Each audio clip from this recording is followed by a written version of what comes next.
Hello दोस्तों, आप लोगों का स्वागत है पगला एक्सप्लेन चैनल पे। तो फिर हम लोगों ने पिछले एपिसोड में देख ही लिया था कि जुवानजी और टू यंग कैसे आपस में बातचीत कर रहे थे। इनकी बातचीत से हमें बस थोड़ी बहुत इन्फॉर्मेशन मिलती है कि नाइन विंग मियास्मा एक कॉमन एनिमी है पूरी रेसेस के लिए। फिर वो चाहे डिमन रेस हो, स्पिरिट रेस हो, गॉड रेस हो, चाहे जो भी रेस हो, वो यहाँ पे सबके लिए कॉमन एनिमी है जो कि डिजास्टर लेके आती है। बस इतना ही जरूरी था, बाकी कुछ भी नहीं। और इतने के बाद ही उन लोगों की बात खत्म होकर लड़ाई में शुरू हो गई थी, जिसके बाद हम लोग डायरेक्ट यहाँ पे स्पाइडर क्वीन को देखते हैं। इस एपिसोड की शुरुआत यहाँ पे डायरेक्ट जोजियांग सिटी से होती है। वह स्पाइडर क्वीन उन लोगों से दोबारा कहती है कि मैं तुम्हें आखिरी बार कह रही हूँ, अगर गॉड ऑफ सॉर्ड लिंग क्यू अगर यहाँ पे वापस आ जाता है बिना किसी दिक्कत के, और अगर मैं उसके हाथों नहीं मरती हूँ, तो फिर मैं वापस आके तुम्हारे गॉड एशियंट चर्च को मिट्टी में मिला दूंगी। इस पे लोग स्पाइडर क्वीन से कहते हैं, महारानी आप चिंता न करिए, ओल्ड मॉन्ग इतने समय यहाँ पे लिंग क्यू के साथ फॉरवर्ड एरिया ऑफ सिमन माउंटेन के अंदर फंसा हुआ है, वो इतनी जल्दी वापस नहीं आएगा। वो इतने समय यहाँ पे 9th लेवल के ब्लड ड्रैगन के साथ फाइट कर रहा है और उसकी पूरी फाइट यहाँ पे जिंदगी और मौत के बीच में है। इसीलिए गॉड ऑफ सॉर्ड को वहां से बच के निकल पाना काफी ज्यादा मुश्किल है। आप यहाँ पे एकदम मस्त मौज काटिए, कोई भी दिक्कत नहीं है।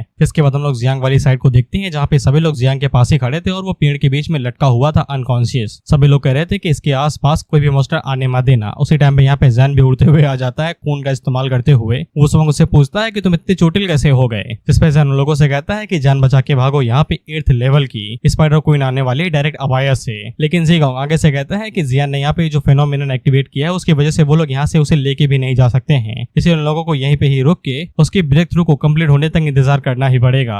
इसके बाद जीगांग जीनेसस से कहता है कि सबसे पहले तुम लोग अपनी सेल को एक्टिवेट करो, जिसके बाद अपनी जरूरत ठीक कर लो। साथ ही में प्रोटेक्ट फॉर्मेशन को भी एक्टिवेट कर देता है, जो कि कुछ मिनट के लिए यहाँ पे बीच से टाइट को रोक लेगी। वहीं पे जैन जल्दी से भाग जाता है अपनी चोटों को हील करने के लिए। वहीं पे यादी मना का बच्चा उस दूसरे बंदे से कहता है कि हम लोगों को यहाँ से निकलना चाहिए, स्पाइडर क्वीन को हम लोग हैंडल नहीं कर सकते हैं। इस पे ये शॉर्ट चाचा आगे से मना कर देते हैं, ये कहते हुए कि मैं कहीं पे नहीं जाने वाला, अच्छे लोगों को भगवान आशीर्वाद देते हैं और मैं इतना अच्छा फॉर्चून यहाँ पे छोड़ के तो बिल्कुल भी नहीं जाने वाला हूँ। हमें यहाँ पे लड़ना ही पड़ेगा। मैं यहाँ पे ग्रैंडपा युवान से मदद मांगता हूँ। इसके बाद वो अपने पास यहाँ पे ट्रेजर बाहर निकालता है, जिसको गार्ड कहा जाता है। ये लौकी से बनता है, बाय द वे मैं इसे बाटली ही कहूंगा। आदि मानव का बच्चा आगे से कहता है कि ये कैसा ट्रेजर है भाई, ये तो बाटली है ना जिसके अंदर पानी या फिर दारू भरी जाती है। लेकिन दूसरा बंदा आगे से कहता है ये खास ट्रेजर है। जिसके बाद वो आगे से चिल्लाते हुए कहता है, ग्रैंडपा युवान बाहर निकलिए, मदद कीजिए, मैं मरने वाला हूँ। फिर उस बाटली के अंदर जो ग्रैंडपा था वो आगे से कहता है, तुमने मुझे यहाँ पे इसलिए बुलाया है ताकि मैं इसे 8 लेवल के स्पिरिट क्वीन के साथ भिड़ूं। उसको देखा भी है साला, वो मेरे ऊपर बैठ जाए कि मैं पिचक जाऊंगा। By the way I love that feeling. ये क्या बोल रहा हूँ मैं। खैर वो बाटली वाले दादाजी यहाँ पे जियांग से उस बंदे से यही कहते हैं कि तुम मेरे साथ भाग चलो। और ये रिक्वेस्ट या फिर कहना नहीं था, क्योंकि अगले ही सीन ग्रैंडपा बाटली उसे यहाँ पे अपने अंदर खींच लेते, ये कहते हुए कि तुम मेरे साथ चलो। इसके बाद वो लोग यहाँ से टेलीपोर्ट ही हो जाते हैं। मतलब खतरा दिखे मदद ना करो, भाग चलो। वो भी अकेले नहीं, सबका साथ सबका विनाश। खैर ये सभी लड़की आगे से चिल्लाते हुए कहती है कि ये सभी लोग साला हमेशा से जब भी खतरा आता है सबसे पहले इन्हीं की बुंड फटती है, ये कभी भी यहाँ पे रिलायबल नहीं हो सकते हैं। लेकिन ये लड़कियां यहाँ पे मरने के लिए राजी थी। वो सुवांग की भी फटी बड़ी थी, बस वो दिखा नहीं रहा था। वो आगे से यही सोचता है अगर वो यहाँ से भाग जाएगा लड़कियों को पीछे छोड़ के, तो फिर वो कैसा इनविंसिबल कहलाएगा। वही पे जीगांग जियांग की तरफ देखते हुए कहता है, लाला जल्दी से उठ जाओ, तो हर बिना हम लोगों का जी नहीं लगता है, अब मरने वाले हो कहाँ से भी लगेगा। खैर उन्हें यहाँ पे मरने से डर नहीं लगता है, उन्हें बस यही बात से डर लगता है कि अगर वो लोग मारे जाते हैं तो फिर जियांग को प्रोटेक्ट करने वाला कोई भी नहीं रहेगा। इसके बाद अगला सीन 2 मिनट पहले का होता है। हम लोग जियांग को यहाँ पे ओरिजिन स्पेस के अंदर देखते हैं। वही जियांग ने जानबूझ के यहाँ पे ये तुरंत अपना एवोल्यूशन शुरू नहीं किया था। उसने जैसे ही यहाँ पे जॉब ट्रांसफर क्वेस्ट एक्सएम्पेशन कार्ड का इस्तेमाल किया, वो डायरेक्ट यहाँ पे इस ओरिजिन स्पेस के अंदर चला आया। अगर वो इसे मना करेगा तो फिर उसे यहाँ पे जॉब ट्रांसफर वाली क्वेस्ट को कंप्लीट करना पड़ेगा, जो कि सरदर्दी होगी। और जियांग को अभी तक पता नहीं है कि बाहर मकड़ी नानी आ चुकी है। इसलिए जियांग को यही लगता है कि उसने बाहर जो यहाँ पे विंग्ड मियास्मा छोड़े हुए हैं वो काफी होंगे छोटे मोटे लेवल के बग्स को निपटाने के लिए। उसे यहाँ पे ज्यादा चिंता नहीं करनी है।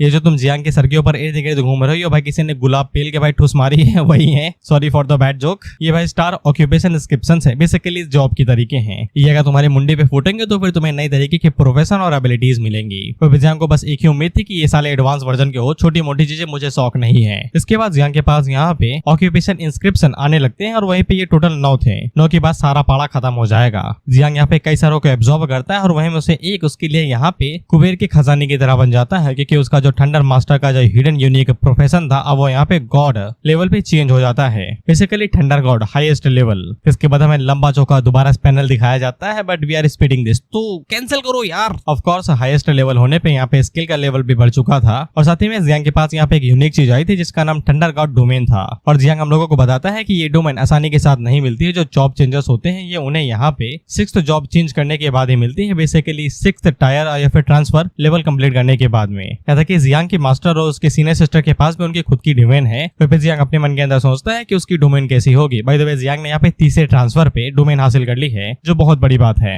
इनके हिसाब से, मेरे लिए तो 2 कौड़ी की चीज है। इसके बाद जियांग के यहाँ पे दूसरे प्रोफेशन को भी यहाँ पे बढ़ा दिया जाता है और उसे भी गॉड लेवल का कर दिया जाता है। तुम्हें जियांग का पहला वो प्रोफेशन याद ही होगा, ऑल लिविंग थिंग्स वाला। इसका नाम इन लोगों ने इतनी बार बदला है कि मैं भूल गया। खैर इतने समय वो लोग इस प्रोफेशन को यहाँ पे गॉड्स सोल कल्टीवेटर कह रहे हैं। तो फिर हम लोग मान लेते हैं जैसे कि ताई हमारी कोई भी नियम ला देती है कि अपना बैंक बैलेंस देखोगे तो भी पैसे कटेंगे, तो हमें भी मानना पड़ेगा। अगर तुम्हें ताई के बारे में नहीं पता तो she is the one of the best finance minister. वसूली कैसे करनी है साउथ के गुंडे यहाँ पे ताई से ट्यूशन लेके जाते हैं। अब यहाँ पे जियांग को एक और स्किल मिल जाती है जिसके लिए हमें लंबा चौका बताया जाता है। बस तुम इतना समझ लो जब भी ये कोई नई स्किल इस्तेमाल करेगा तो फिर यहाँ पे चांस रहेगा कि वो उसे इस्तेमाल करते करते उनका लेवल भी अपग्रेड कर सकता है। बाय द वे स्किल यहाँ पे बाकी लोगों के पास नहीं है, जो उन्हें स्किल मिलती है उनका लेवल फिक्स रहता है, फिर वो चाहे 2 दिन के लिए प्रैक्टिस करें या फिर 2 साल के लिए, स्किल का लेवल ना ही बढ़ेगा। इसके बाद जियांग की यहाँ पे सभी चीजें बढ़ा दी जाती है। यहाँ पे जो रिप्रोडक्शन को एक्सीलरेट करने की एबिलिटी थी वो भी यहाँ पे कई गुना बढ़ जाती है। अब जियांग यहाँ पे लाखों बच्चे पैदा कर सकता है, और ये सारी बातें जियांग हमें दोबारा बताता है जो मैं तुम्हें नहीं बताने वाला, कि मेरे पास ये है, अब मैं ये ज़ेंग लैन को हरा दूंगा, उसे हरा दूंगा। साले पहले जागो तब हराना किसी को। दैट्स कॉल्ड ख्याली पुलाव बनाना, जो कि मैं बनाता हूँ अमीर बनने के बाद में ये करूंगा, बीवी के साथ ये करूंगा, पता चले विमेंस डे आ जाए और वो मुझसे कहे कि आज मैं करूंगी और चीख मेरी निकल जाए। That's horrible. ये वाला जोक रील से आया। रील देख रहा था, बीवी 12 करोड़ और प्रॉपर्टी में हिस्सा मांग रही थी BMW कार के साथ में। इधर मैं सोच रहा हूँ 2 लाख मिल जाए तो कम से कम थाईलैंड घुमाऊं। सॉरी यार दोस्त नहीं है ना मेरे, तुम्हें इसे बात कर सकता हूँ, सूरज दिहाड़ी पे जाता है इतने टाइम पे। खैर हम लोग स्टोरी पे वापस आते हैं। जियांग जब ये सब कुछ ख्याली पुलाव पका ही रहा था तभी हम लोग देखते हैं कि उसका न्यू मदर क्वीन भी यहाँ पे आ जाती है। By the way she is beautiful, और ये अपना नाम साओ चैन बताती है। फिर जियांग उसे कहता है कि उसने यहाँ पे अभी ना ही तो कुछ इस्तेमाल किया और ना ही यहाँ पे अपनी पावरफुल एबिलिटीज का इस्तेमाल किया है। वो अचानक से यहाँ पे ह्यूमनॉइड फॉर्म के अंदर कैसे आ गई। बेसिकली जब यहाँ पे जियांग अपना ट्रांसफर या फिर ट्रांजिशन कंप्लीट करता है तभी ये लोग ह्यूमनॉइड फॉर्म ले सकते हैं, उससे पहले ये कीड़े की फॉर्म के अंदर ही रहेंगे। देखा ही होगा तुमने।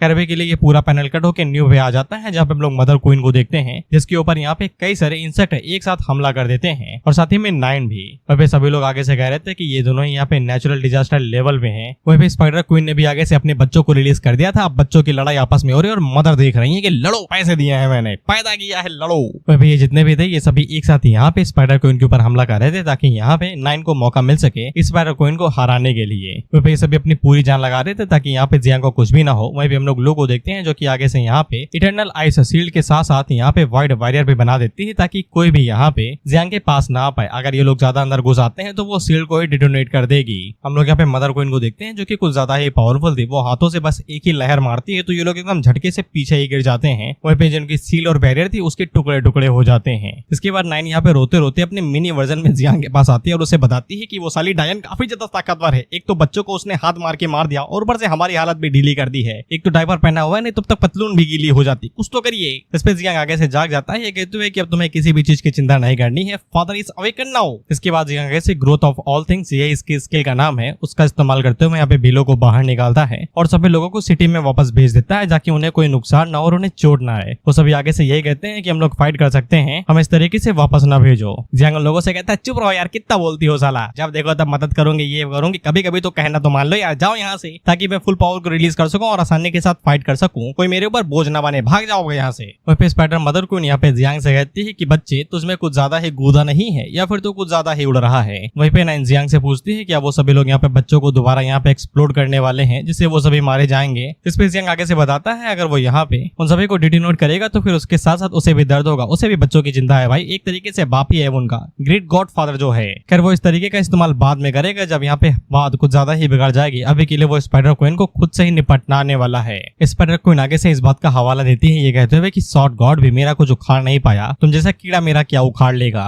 जियांग आगे से कहता है कि 9th लेवल के सॉर्ड गॉड को मुझसे कंपेयर ना करो, मैं यहाँ पे 3rd लेवल का ग्रैंड मास्टर हूँ। जियांग अपने मन के अंदर सोचता है कि ये जितना ज्यादा मुझे हल्के में लेगी उतना ज्यादा मेरा ही फायदा है, मैं यही चाहता हूँ कि ये मुझे हल्के में ही ले। स्पाइडर क्वीन को आगे से मजे ही आ जाते हैं, वो आगे से हंसने लगती है कहते हुए 3rd लेवल का ग्रैंड मास्टर। वहीं पे चर्च के जो चेले चपाटी थे वो आगे से कहते हैं दीदी हंसो नहीं, जल्दी मारो इसे, हम लोगों को घर भी जाना है, तो लंच का टाइम हो रहा है, खाना भी खाना है। वहीं पे जियांग साउजिया से कहता है कि मुझे यहाँ पे ईशन गॉड की ब्लड ड्रॉप दो, इस बार तुम्हें कुछ भी नहीं करना है, वो पूरी ब्लड ड्रॉप एकदम नॉर्मल एकदम रॉ होनी चाहिए। साउजिया आगे से कहता है आपको यकीन है ना, ये ब्लड ड्रॉप आपको यहाँ पे गुब्बारे की तरह फोड़ भी सकती है। लेकिन जियान को पूरा यकीन था। इसके बाद जियांग को यहाँ पे ब्लड ड्रॉप दे दी जाती है और साथ ही में वो यहाँ पे डिवाइन एलिफेंट प्रिजन बॉडी का भी इस्तेमाल करता है और उन्हें आपस में यहाँ पे मर्ज कर देता है। जहाँ तक मेरा मानना है यहाँ पे जो डिवाइन बॉडी एलिफेंट वाली वो एक कंटेनर की तरह काम कर रही है जो कि ब्लड ड्रॉप को रोके हुई है और वो यहाँ पे जियांग की बॉडी को फटने नहीं देगी और तब तक जियांग यहाँ पे ब्लड ड्रॉप की एनर्जी का इस्तेमाल कर सकता है, जिसके बाद यहाँ पे तुरंत जियांग का लेवल 3rd से सीधा 7th लेवल पे रीच कर जाता है। और सभी लोग हैरान हो जाते हैं कि अचानक से इतना लेवल कैसे बढ़ गया और उन्हें यहाँ पे एशियन गॉड का ऑरा भी महसूस हो रहा था, जिससे उन्हें समझ में आ जाता है कि जियांग ने यहाँ पे एशियन गॉड की ब्लड ड्रॉप का इस्तेमाल किया है। लेकिन उन्हें ये समझ में नहीं आ रहा था कि वो इतना होल्ड बैक कैसे करे हुए हैं, इतनी देर में तो उसे एक्सप्लोड करके फट जाना चाहिए था। लेकिन जियांग के मुताबिक ये काफी ज्यादा कंफर्टेबल था, वो उसे हैंडल कर सकता है कुछ टाइम के लिए। इसके बाद जियांग आगे से यही डायलॉग मारता है कि एक खून बूंद की कीमत तुम क्या जानो एक्सप्लेनर बाबू। खैर बूंद अपना जलवा दिखाते हैं और जियांग के यहाँ पे सभी स्टैट्स एकदम हाई फाई हो जाते हैं। इसके बाद वो लग झपकते हैं, यहाँ पे स्पाइडर दीदी के ऊपर हमला कर देता है, ये कहते हुए तुम अभी उड़ रही थी ना कि मैं क्या उखाड़ पाऊंगा। एशियन चर्च क्या कहता था, तुम क्या हो बे, आज हम कहते हैं तू क्या है बे। स्पाइडर क्वीन आगे से कहते हैं कि इसलिए हवा में उड़ रहे थे, तुम्हारे पास 7th लेवल की एबिलिटी तो आ चुकी है लेकिन ये मेरे सामने कुछ भी नहीं है। इसके बाद वो आगे से पिछवाड़े से भाई अपने जाले को निकालती है और ये जाले यहाँ पे सोल को भी बांध सकते हैं। हालांकि जियांग उसके जाले वाले अटैक को एकदम ब्लॉक कर लेता है खट्ट से। हमारे साथ साथ स्पाइडर भी आगे से ये सोचती है कैसे इसने अटैक को डॉज कैसे कर लिया। इसका जवाब जियांग आगे बताएगा, लेकिन तुम्हारा दिमाग ना खराब, मैं तुम्हें अभी बता दे रहा हूँ। जियांग की तीसरी मदर क्वीन याद है, साओ चैन उसके पास एबिलिटी है फ्यूचर देखने की, सिर्फ 2-3 सेकंड, ज्यादा देखोगे तो फिर मर जाओगे। She needs soul energy to see future. खैर स्पाइडर मदर आगे से कहती है कि ये साला पक्का तुक्का है, ये पक्का तुक्का है, ऐसा हो ही नहीं सकता कि मैं यहाँ पे इसके हाथों हारी जाऊँ, ये मेरे अटैक को डॉज कर ले। अब उसी टाइम पे जियांग आगे से अपना अटैक शुरू करता है जो कि थंडर गॉड की थंडर एबिलिटी थी और वो मदर क्वीन के ऊपर थंडर से अटैक करता है एकदम धड़ाके से और ऊपर एक तरीके से इविल आई जैसा कुछ विजन बन जाता है। फिर ये सभी लोग अपनी आंखें बंद कर लेते हैं और गोंगजिन इन लोगों से कहता है कि अपनी आंखें बंद कर लो, नहीं तो तुम्हें ये तुम्हारे ओरिजिन को हर्ट कर सकता है। इसका सिस्टम यहाँ पे गॉड लेवल पे पहुंच चुका है। इस पे सभी लोग आगे से कहते हैं कि ये ग्रेट जिया का first double God level holder है, अब हम लोग किसी लिए लड़ रहे हैं भाई। फिर इसके बाद इविल आई यहाँ पे अपना कमाल दिखाती है और मदर क्वीन के ऊपर धड़ाधड़ बिजली के झटके गिरने लगते हैं और ये बिजली के झटके यहाँ पे सोल के साथ साथ सी ऑफ कॉन्शियस के ऊपर भी अटैक कर रहे थे। और क्योंकि मदर स्पाइडर यहाँ पे एक डीमन बीस्ट है, इसलिए उसकी सोल यहाँ पे ह्यूमन से काफी ज्यादा कमजोर होती है। अब वो इस अटैक को सिर्फ सह सकती है और कुछ भी नहीं कर सकती, जिसके बाद वो अपने पास यहाँ पे 1000 थ्रेड ब्लड शील्ड को बाहर निकाल लेती है अटैक को ब्लॉक करने के लिए। मदर को जियांग से कहती है कि उनकी सोल भले ही यहाँ पे इंसानों जितनी स्ट्रॉन्ग तो नहीं होती है, लेकिन उनकी बॉडी उनके लिए अल्टीमेट वेपन की तरीके है जो कि कुछ भी झेल सकती है। इसके लिए इनकी बॉडी यहाँ पे अंबुजा सीमेंट से बनी हुई है, वो लोहा मारो या फिर पत्थर या फिर दिमाग कुछ भी नहीं होगा। इसके बाद मदर को यहाँ पे दोबारा जियांग के ऊपर अटैक करती है, लेकिन जियांग आगे से खट से बिजली की रफ्तार से वहां से गायब हो जाता है। मदर क्वीन को यहाँ पे 1 सेकंड के लिए शक तो होता है कि जियांग यहाँ पे फ्यूचर को देख सकता है, लेकिन ये इम्पॉसिबल है। प्रिसेप्शन यानी कि नजरिया देखो सिस्टम भी यहाँ पे इतनी पावरफुल एबिलिटी नहीं देता है और उसे ये लगता है कि ये जियांग का प्योर लक है जो कि उसे बचा रहा है। इसके बाद वो जियांग के यहाँ पे लाइटनिंग फील्ड को पूरी तरीके से ब्लॉक कर देती है अपनी ब्लड वेन्स के साथ में, ताकि जियांग यहाँ पे लाइटनिंग टेलीपोर्टेशन का इस्तेमाल न कर सके। इस पे जियांग वहां से भागते हुए कहता है कि ओल्ड ट्रिक है, इतनी भी काम की नहीं है। और जियांग हम लोगों को बताता है कि यहाँ पे जो जाले का बना हुआ जो बैरियर है वो यहाँ पे उसके लाइटनिंग फील्ड को यहाँ पे ब्लॉक कर रहा है और जब भी जियांग यहाँ पे इधर उधर टेलीपोर्ट करने की कोशिश करेगा तो फिर एक करंट दौड़ेगा, जिससे यहाँ पे मदर क्वीन को पता चल जाएगा कि जियांग किस तरफ जाने वाला है। वहीं जियांग जब फ्रीली मूव कर रहा था उसी टाइम पे मदर क्वीन यहाँ पे स्पाइडर क्वीन यहाँ पे अपनी पंजे का इस्तेमाल करती है जियांग के सीने को ठक से छूने के लिए और मदर क्वीन को पूरा यकीन था कि जियांग इस अटैक को डॉज नहीं कर पाएगा, तो फिर जियांग आगे से यहाँ पे स्काई फ्लिटिंग शॉट का इस्तेमाल करता है और उस अटैक को ब्लॉक कर लेता है। ये कहते हुए डॉज नहीं कर सकता, कम से कम ब्लॉक तो कर सकता हूँ। इसके बाद वो ग्रेट डॉ ऑफ थंडर शॉट का इस्तेमाल करता है और स्पाइडर क्वीन के एक हाथ को काट देता है। अब ये लिंगड़ी हो गई है। फिर जियांग के स्ट्रेंथ देख के ये सभी लोग भी हैरान हो जाते हैं, क्योंकि जियांग के ब्लेड की जो पावर थी वो बुढ़ो से कम नहीं थी। फिर ज़ीगोंग यही सोच रहा था कि जियांग के पास यहाँ पर कोई प्रिस्क्रिप्शन टाइप का सिस्टम है क्या, कोई हिडन प्रोफेशन जिसे वो यहाँ पे अटैक को प्रेडिक्ट कर पा रहा है, वो भी एक नहीं कई बार अलग अलग तरीके के। इस पर यून आगे से बताती है कि ये इम्पॉसिबल है, क्योंकि 8 लेवल के जो यहाँ पे बींग्स होते हैं वो यहाँ पे हेवन के सीक्रेट्स को ब्लॉक कर सकते हैं, यानी कि कुछ खास तरीके की एबिलिटीज की। अगर उनका लेवल यहाँ पे 8 से नीचे है, अगर 8 से ऊपर है तो फिर वो लोग शायद से उस एबिलिटी का इस्तेमाल कर सकते हैं, लेकिन जियांग चन के लिए ये सभी हाथ से एकदम नामुमकिन है, वो इनमें से किसी चीज का भी इस्तेमाल नहीं कर सकता है। फिर जियांग ने यहाँ पे जो टांग काटी है वो काफी मुश्किल से ही काटी है, उसे यहाँ पे ब्लड एसेंस की जरूरत पड़ रही है और धीरे धीरे करके बॉडी उसकी यहाँ पे अपनी लिमिट तक पहुंच रही है, इसलिए जियांग को यहाँ पे बहुत जल्दी फाइट खत्म करनी पड़ेगी, नहीं तो वो यहाँ पे हार्ट अटैक से ही मारा मारा जाएगा और उसकी बॉडी यहाँ पे एक्सप्लोड कर जाएगी। स्पाइडर क्वीन भी चिल्ला चिल्ला के कह रहे थे कि तुम्हारी हिम्मत कैसे मुझे चोट पहुंचाने की। अरे भाई जब लड़ाई करोगे तो मुंह टूटेगा ही ना, देसी दारू पियोगे तो फिर नाले में गिरोगे ही। लेकिन जियांग यहाँ पे जले पे नमक छिड़क रहा था ये कहते हुए कि तुम्हारा एट लेवल का कुछ भी नहीं है, तुम तो मेरे अटैक के सामने टिक भी नहीं पा रही, इसलिए कई सौ सालों तक यहाँ पे अबायस के अंदर छुपी हुई थी। और जियांग ये जानबूझ के कर रहा था जितना ज्यादा यहाँ पे स्पाइडर क्वीन को गुस्सा आएगा उतना ज्यादा वो दिमाग कम लगाएगी और अंधा सीधा अटैक करेगी। और इसका असर हम लोग देखते भी हैं, स्पाइडर क्वीन का पारा हाई हो जाता है तो वो आगे से चिल्लाते हुए कहते हैं कि सॉर्ड गॉड ने यहाँ पे उसके ओरिजिन को पिछली बार हार्ड कर दिया था, इसीलिए वो उसका इस्तेमाल नहीं करना चाहती है। लेकिन जियांग के उंगली करने की वजह से अब वो उसका इस्तेमाल करेगी, भले ये चाहे उसे यहाँ पे किसी भी परिणाम से गुजरना पड़े।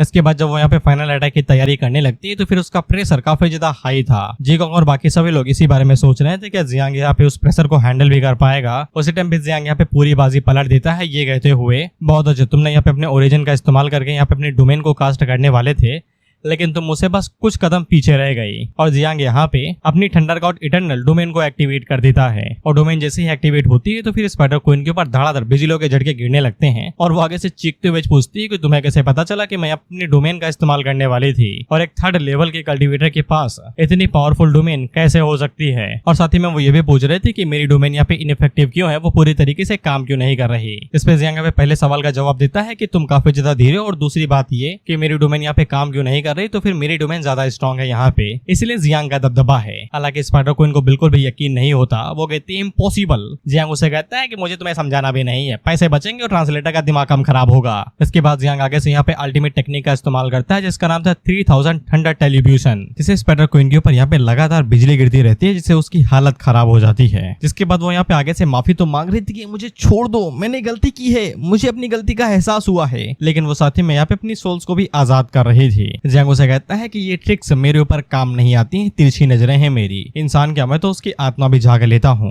खैर जियांग यहाँ पे उसकी सोल को भी जाने नहीं दे सकता है क्योंकि उसकी सोल भी काफी ज्यादा खतरनाक परेशानी बन सकती है इन लोगों के लिए। वहीं पे थंडर टेलीब्यूशन का यहाँ पे थोड़ा बहुत टाइम लगेगा उसकी सोल को पूरी तरीके से डिस्ट्रॉय करने के लिए। इसके बाद वो नाइन से कहता है कि तुम बाहर आ जाओ, अब ये खतरे में नहीं है, तुम इसकी बॉडी को पूरी तरीके से खा सकती हो। और उसी टाइम पे जियांग की बॉडी जवाब दी जाती है और वो दोबारा अपनी नॉर्मल फॉर्म में आ जाता है। सौचन बाहर निकलती है और उसे पूछती है कि तुम ठीक तो हो। साथ ही में वो जियांग से माफी भी मांगती है कि वो काफी ज्यादा यूजलेस है, वो किसी काम के नहीं है। लेकिन जियांग उसे कहता है कि वो लोग यहाँ पे उसकी प्रिडिक्टिव बेसिकली फ्यूचर देखने की एबिलिटी की वजह से यहाँ पे जिंदा बच गए, नहीं तो वो अब तक यहाँ पे कई बार मारे जा चुके होते। इस पे सौचन आगे से शर्मा की कहती है थैंक यू।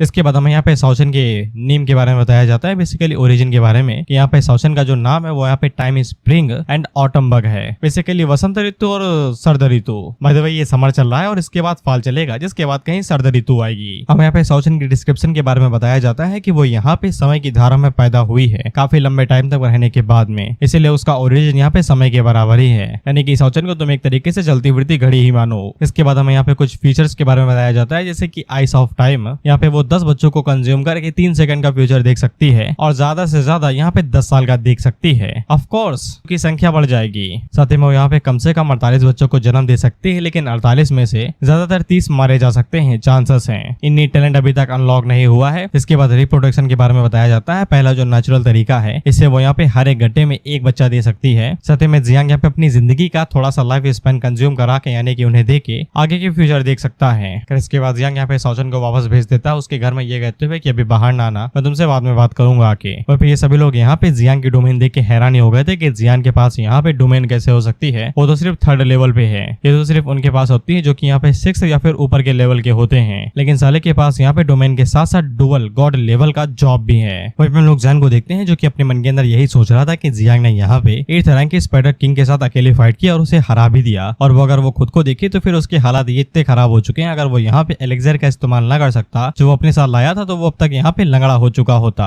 उस वांग भी यहाँ पे जैन को दिलासा देते हुए कहता है कि हम सभी लोग भी यहाँ पे गॉड लेवल के जॉब होल्डर्स हैं, लेकिन इसके बावजूद जियांग चंद ने हमें यहाँ पे पैरों तले कुचल दिया है। लेकिन जैन को अभी तक यहाँ पे हार मंजूर नहीं थी, वो अभी भी यहाँ पे जियांग के साथ कम्पीट करना चाहता था। वो अभी भी यही कह रहा था कि वो जियांग से बेहतर बनेगा और उसे सप्रेस कर देगा टैलेंट के मामले में। अगर उसके पास टैलेंट नहीं है तो फिर वो यहाँ से अबायस के अंदर जाएगा अपॉर्चुनिटीज को ग्रैब करने के लिए। हम लोग लू को देखते हैं जो कि यहाँ पे जियांग की तारीफ कर रही थी, ये कहते हुए कि जियांग इतना ज्यादा गिफ्टेड है कि उसके सामने कड़ी मेहनत की कोई औकात नहीं है। एटलीस्ट उससे तो बेहतर ही है जैन हमारा, कम से कम जरूरत के समय किसी के सामने भीख तो नहीं मांगनी पड़ती, कम से कम खुद को बचा तो सकता है, भले चाहे खुद के ही हाथ क्यों ना काटने पड़े। Be proud bro, we are with you. अब उसी टाइम में हम लोग उस एशियन गॉड के अल्ट्रा को देखते हैं जो कि गुफा के नीचे नीचे ही है। आल्टर बेसिकली उसको कहते हैं जिसकी पूजा की जाती है या फिर जहाँ पे सेक्रीफाइस दिया जाता है। इसके सामने यहाँ पे 7th सीट होल्डर ही खड़ी हुई थी और वो यहाँ पे अपने एशियन गॉड को बताती है कि इनके प्लान के साथ पूरी तरीके से बीस्ट टाइड पूरी तरीके से रुक चुकी है और ग्रेट जिया के अंदर कोई ऐसा है जो कि यहाँ पे 9 विंग्ड मियास्मा को कंट्रोल कर सकता है।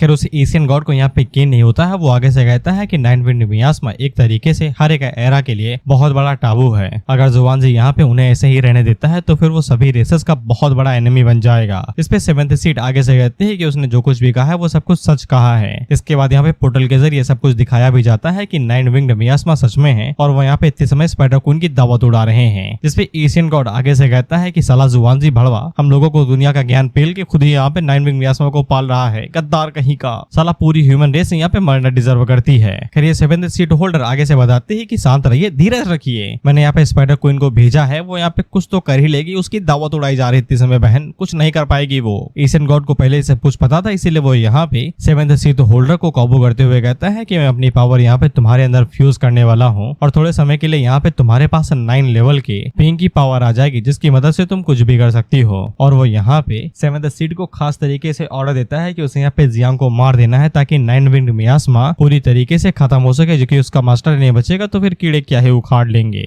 इसके बाद सिटी के सभी लोगों को सेक्रीफाइस कर देना जिससे मेरे यहाँ पे आने की तैयारी हो सके और मेरे लिए रास्ता खुल जाए, जिसके लिए 7th सीट आगे से मान जाती है। और इसके पास यहाँ पे टोटल 10 ही मिनट है। 10 ही मिनट के अंदर यहाँ पे इसे जियांग को मारना भी पड़ेगा और सभी लोगों को सेक्रीफाइस भी करना पड़ेगा। 7th सीट यहाँ पे गॉड से कहती है कि तुम जिंदा ना करो यार, मैं तुम्हारे लिए कुछ भी करूंगी और तुम जैसे स्पाइडर क्वीन के बारे में बात कर रहे हो उसकी दावत उड़ाई जा रही है। अब वो कुछ भी नहीं कर सकती, तुम्हें सब कुछ करना पड़ेगा और हो सके तो उसकी सोल लेते आना, उसे खा लूंगा तो मैं थोड़ा ताकतवर हो जाऊंगा। इसके बाद सीन शिफ्ट होकर यहाँ पे केव के ऊपर दोबारा आ जाता है जब हम लोग जुवानजी और यूटंग को देखते हैं। यही नाम था शायद डीमन रेस का डीमन लॉर्ड, जो कि यहाँ पे जुवानजी के साथ फाइट कर रहा था, लेकिन जुवानजी इस समय यूटंग के ऊपर ज्यादा भारी पड़ रहा था। फिर वो यूटंग से कहता है कि तुम सही थे, मुझे यहाँ पे उनकी बॉडी लेने के लिए जाना ही नहीं पड़ेगा क्योंकि यहाँ पे बॉडी इतनी समय स्पाइडर क्वीन की कलेक्ट की जा रही है। इस पे यूटंग आगे से हंसते हुए कहता है तुम्हें क्या लगता है कि स्पाइडर क्वीन हमारा लास्ट ट्रम्प कार्ड थी। इसके बाद यहाँ पे एक और वार्निंग दी जाती है जो कि 9th लेवल के एनिमी की थी जो कि चू जियांग की तरफ आगे बढ़ रहा था और ये यहीं से 7th सीट होल्डर थी। फिर यूटंग यहाँ पे जुवानजी से कहता है कि कैसा रहेगा कि हम लोग यहाँ पे लोगन छुपाई खेले, मैं यहाँ पे छुपूंगा, अगर तुम मुझे ढूंढ लेते हो तो फिर मैं यहाँ से चला जाऊंगा, नहीं तो मुझे दोष न देना कि मैं यहाँ पे सिटी के ऊपर अटैक करने के लिए अपनी पूरी आर्मी का इस्तेमाल कर रहा हूँ। जिसपे जुवानजी आगे से कहता है कि लाइन तो क्रॉस कर दी है गुरु तुमने, अब तुम्हें जो भी खेलना है खेलो, मुझे कोई दिक्कत नहीं है। इसके बाद वो आगे से गॉड किलिंग आर्मी को यहाँ पे ऑर्डर देता है कि पूरी तरीके से चढ़ाई कर दो, सामने जो भी है उसे उखाड़ फेंको। Origin territory of demon city के अंदर पूरी तरीके से तहलका मचा दो, किसी को भी ना छोड़ना, पूरी तरीके से मार गिरा दो उन्हें। इस पे यूटंग आगे से कहता है तुम्हारा दिमाग खराब हो गया, तुम पिछले कई सालों से यहाँ पे सिर्फ डिफेंस कर रहे थे, तुमने एक भी बार अटैक करने के बारे में नहीं सोचा, लेकिन अब तुमने यहाँ पे पूरी तरीके से मेरे डीमन क्लैन के खिलाफ में जंग छेड़ दी है। क्या तुम्हें डर नहीं कि इससे यहाँ पे और भी कई सारे रेसेस के बीच में बहुत बड़ी जंग शुरू हो सकती है और ये सब कुछ सिर्फ छोटी से चू जियांग सिटी के लिए और थोड़े बहुत जीनियसेस के लिए? क्या तुम्हें सच में लगता है कि ये सब कुछ वर्थ इट भी है? इस पे जुवानजी उसे कहता है कि मैं तुम्हें एक बात बताता हूँ, जो ग्रेट जिया के लिए साथ काम करते हैं वो उन्हें हम दोस्त की तरह रेड करते हैं, जो हमारे खिलाफ काम करते हैं उन्हें एनिमी के तरीके। तुमने मेरे यहाँ पे जेनेसिस को मारने की कोशिश की है, इसलिए अब मैं यहाँ पे तुम्हारे क्लैन के ऊपर अटैक करूंगा और तुम्हारा जितना भी माल है वो सब हथियार लूंगा। इसके बाद हम लोग दोबारा चू जियांग बैटल फील्ड पे आ जाते हैं जहाँ पे हम लोग देखते हैं कि 7th सीट होल्डर यहाँ पे जियांग के डोमेन के अंदर अपना कदम रखती है। फिर वो जैसे ही डोमेन के अंदर आती है तो आगे से फालतू की बातें बोकने लगती है, ये कहते हुए कि ये छोटी सी डोमेन यहाँ पे स्पाइडर क्वीन को हरा सकती है। साला कितनी लालत है यहाँ पे स्पाइडर क्वीन के अंदर जो वे ऐसी ट्रिक के अंदर फंस गई। इसके बाद वो आगे से कहते हैं लेकिन मेरे जैसे ताकतवर के सामने ये डोमेन किसी काम की नहीं है। इसके बाद जब वो यहाँ पे अपनी पावर को रिलीज करती है तो फिर जियांग की जो डोमेन थी एक झटके के अंदर ही यहाँ से गायब हो जाती है, जिसपे स्पाइडर क्वीन को ऐसा लगता है कि वो यहाँ पे जिंदा बच गई है और उसे भी पता चल जाता है कि 7th सीट होल्डर के पास यहाँ पे एशियन गॉड का प्योर ऑरा आ चुका है। तो फिर जियांग को जैसे ही ये वाला ऑरा महसूस होता है उसे समझ में आ जाता है कि अब उसके और भी ज्यादा बुरी तरीके से लग गए, क्योंकि अब उसके अंदर यहाँ पे स्ट्रेंथ ही नहीं बची हुई है कुछ भी करने की। इसके बाद 7th सीट होल्डर यहाँ पे जियांग को अपना जीवन परिचय देती है कि उसका नाम यहाँ पे लवर है, हमें नहीं चाहिए तुम्हारा प्यार, जाओ यहाँ से। और वो जियांग से कहती है कि हम लोग पहली बार मिल रहे हैं तो फिर चलो मैं तुम्हें बताती हूँ कि मैं यहाँ से तुम्हें सीधा नीदरवर्ल्ड भेजने के लिए आई हूँ। जिसके बाद वो अपने हाथ को ऊपर उठाती है और 9 विंग्ड मियास्मा के जितने भी कीड़े यहाँ पे थे वो सभी एक झटके के अंदर ही यहाँ पे उन्हें फोड़ देती है, बिल्कुल आतिशबाजी की तरीके, जिससे 9 की फटके 4 हो जाती है। वो आगे से रोते हुए कहती है बचाओ भाई, काहे लिए खड़े हो यहाँ पे? जियांग उसे कहता है कि चुपचाप यहाँ से गायब हो जाओ, दिखाई ना देना 2-3 दिन के लिए यहाँ पे, जब तक मैं न कहूँ तब तक बाहर ना आना। इसके बाद वो जियांग को एकदम लाश के तरीके उठा लेती है, ये कहते हुए कि तुम्हारे चेहरे से तो ऐसा लगता है कि तुम अभी तक डिससेटिस्फाई हो, ऐसा लगता है कि जो आतिशबाजी मैंने तुम्हारे तुम्हारी आंखों के सामने की उससे तुम खुश नहीं हुए। वह ये सभी लोग एकदम पूरी तरीके से बेबस थे क्योंकि प्रेशर के सामने ये लोग हिल तक नहीं पा रहे थे। जियांग को बचाने के बारे में भूल ही जाओ। इसके बाद जियांग यहाँ पे अपने ट्रम्प कार्ड को बाहर निकालता है और वो साउजिया से कहता है कि जल्दी से बाहर आओ और साथ ही में डार्क डीमन को भी रिलीज कर दो। तो फिर साउजिया जैसे ही बाहर निकलता है तो वो यहाँ पे डार्क डीमन को भी रिलीज कर देता है। वहीं पे सेवेंथ सीथ होल्डर जैसे ही यहाँ पे डार्क डीमन को देखती है तो वो काफी ज्यादा हैरान हो जाती है क्योंकि ये भी यहाँ पे 9th लेवल का डार्क डीमन था जो कि एशियन गॉड की सी ऑफ कॉन्शियसनेस के अंदर रहता है। और वो जियांग से पूछती है कि उसके पास ये आ कैसे गया, वो इसे ऐसे कैसे समन कर सकता है। हालांकि डार्क डीमन को इस सभी बातों से कोई भी लेना देना नहीं ना, वो सीधा यहाँ पे 7th सीथ होल्डर के ऊपर हमला कर देता है और जियांग उसे कहता है कि आज तुम यहाँ पे यहीं पे ही मरोगे। तुम्हें 9 विंग्ड मियास्मा तो नहीं मार सकते लेकिन डार्क डीमन जरूर मार देगा। हालांकि 7th सीथ होल्डर यहाँ पे पूरी तरीके से फाइट बैक करने की कोशिश कर रही थी। वहीं पे साउजिया जियांग को बता देता है कि यहाँ पे डार्क डीमन को थोड़ा सा टाइम लगेगा लेकिन वो पक्का यहाँ पे 7th सीथ होल्डर को हरा ही देगा। लेकिन डार्क डीमन यहाँ पे सिर्फ 10 सेकंड के लिए ही रह सकता है, नहीं तो उसको हेवन डाउ यहाँ पे पूरी तरीके से डिस्ट्रॉय कर देगा। अगर इतने में काम हो पाया तो हो पाया, नहीं तो यहाँ पे जियांग को साउजिया के साथ में खुद को सेल्फ डिस्ट्रैक्ट करना पड़ेगा, जिसके बाद वो लोग यहाँ पे 7th सीथ होल्डर के साथ ही निपट जाएंगे। लेकिन उसी टाइम पे हम लोग होंग वे को देखते हैं जो कि यहाँ पे डायरेक्ट 7th सीथ होल्डर के ऊपर हमला कर देती है और साइड से यहाँ पे वो कैप्टन भी आ जाता है जिसको जुआनजी ने भेजा था। ये कहते हुए सेंटूफी का blue dragon camp of God killing का आर्मी लीडर यहाँ पे आ चुका है, जिसके बाद वो दोनों एक साथ यहाँ पे 7th सीथ होल्डर के ऊपर हमला करते हैं। और उसी टाइम पे जियांग यहाँ पे साउजिया से कहता है कि जल्दी से डार्क डीमन को वापस बुला लो, हेवनली डाउन नीचे ही आने वाला है। इसलिए साउजिया जल्दी से डार्क डीमन को वापस बुला लेता है। फिर ये दोनों एक साथ मिलकर यहाँ पे 7th सीथ होल्डर की खरबच्चे उड़ा देते हैं और उसके अंदर शॉट घुसा के उसे मार देते हैं। और ये मरते मरते कहती है कि मुझे ना मारो, मैं तुम लोगों को सीक्रेट बता सकती हूँ। इस पे ये रुक भी जाते हैं क्योंकि इन्हें अभी यहाँ पे सीक्रेट जानने की जरूरत है। होंग वो उसे कहती है बकना शुरू करो इससे पहले कि मैं तुम्हारे टुकड़े टुकड़े कर दूं। इस पे 7th सीथ होल्डर आगे से कहती है कि उसे सब कुछ पता है, वो उन लोगों को बताती है और वो उन लोगों को बताती है कि चू जियांग सिटी के नीचे एक बहुत बड़ी अंडर वाली गुफा है जहाँ पे एक अल्टर बना हुआ है जो कि यहाँ पे अवायस के साथ जुड़ा हुआ है। और वो लोग यहाँ पे चू जियांग सिटी के सभी लोगों को सेक्रीफाइस करने वाले थे और उनकी जो ब्लड और सोल होगी वो यहाँ पे crops of primordial demon clan absorb कर लेगा, जिससे वो लोग यहाँ पे एशियन गॉड को नीचे बुला सकते हैं। इससे वो ग्रेट जिया के अंदर दोबारा आ जाएंगे और वो लोग यहाँ पे ग्रेट जिया को हरा देंगे। जियांग उसे कहता है कितना ही, जिसपे वो आगे से यहाँ पे एशियन गॉड की कसम खाते हुए कहती है हाँ इतना ही, उसने जो कुछ भी बताया वो सब कुछ एकदम सच है। इसके बाद आजिया यहाँ पे अपने साइज को बड़ा करता है और 7th सीथ होल्डर को खा जाता है, ये कहते हुए दावत के लिए शुक्रिया। ये कहते हुए इसके अंदर यहाँ पे एशियन गॉड का फ्लेवर आ रहा है लेकिन खाने के लिए ठीक है। वहीं हम लोग स्पाइडर क्वीन को देखते हैं जो कि जान बचाते हुए वहां से भाग रही थी। जियांग उसे कहता है कि ऐसे ना भागो नहीं लंगड़ी हो जाओगी। इसके बाद वो 9 से कहता है जाओ और जाके तुम्हारा खाना भाग रहा है भाई, जाओ और जाके उसे खा लो। इस पे 9 भागते हुए जाती है और वहाँ पे 9th स्पाइडर को पकड़ के उसे खाने लगते हैं, ये कहते हुए थैंक यू थैंक यू। वहीं पे होंगे वे आगे से कहती है कि ये मेरा छोटा भाई क्या क्या निकालता है भाई अपने पेट के अंदर से, ये कैसे कीड़े पाल रहा है ये। उसी टाइम पे जो वॉरियर था वो आगे से कहता है कि वार्निंग अभी तक गई नहीं है, शायद से अभी भी यहाँ पे कुछ बचा हुआ है। अब उसी टाइम पे हम लोग जियांग को देखते हैं और उसने जो यहाँ पे बूंद घटकी थी उसकी वजह से यहाँ पे और फ्लो हो रहे थे ब्लड इफेक्ट की वजह से। होंगे वे उस वॉरियर को तो कुछ भी समझ में नहीं आता है, लेकिन उसी टाइम पे यहाँ पे बाकी लोग और जीगोंग आता है जो कि बताता है कि इसने यहाँ पे एशियन गॉड के ब्लड को डिवोवर किया था, ये उसकी ही एनर्जी का आफ्टर इफेक्ट है। हमको इसे तुरंत यहाँ पे मेडिकल हॉस्पिटल भेजना पड़ेगा, वहाँ की जो टॉप प्रीस्टेस यानी कि पुजारन होगी वो इसे ठीक कर सकती है मटेरियल्स का इस्तेमाल करके, नहीं तो ये ड्रॉप यहाँ पे इसे पूरी तरीके से डिस्ट्रॉय कर देगी।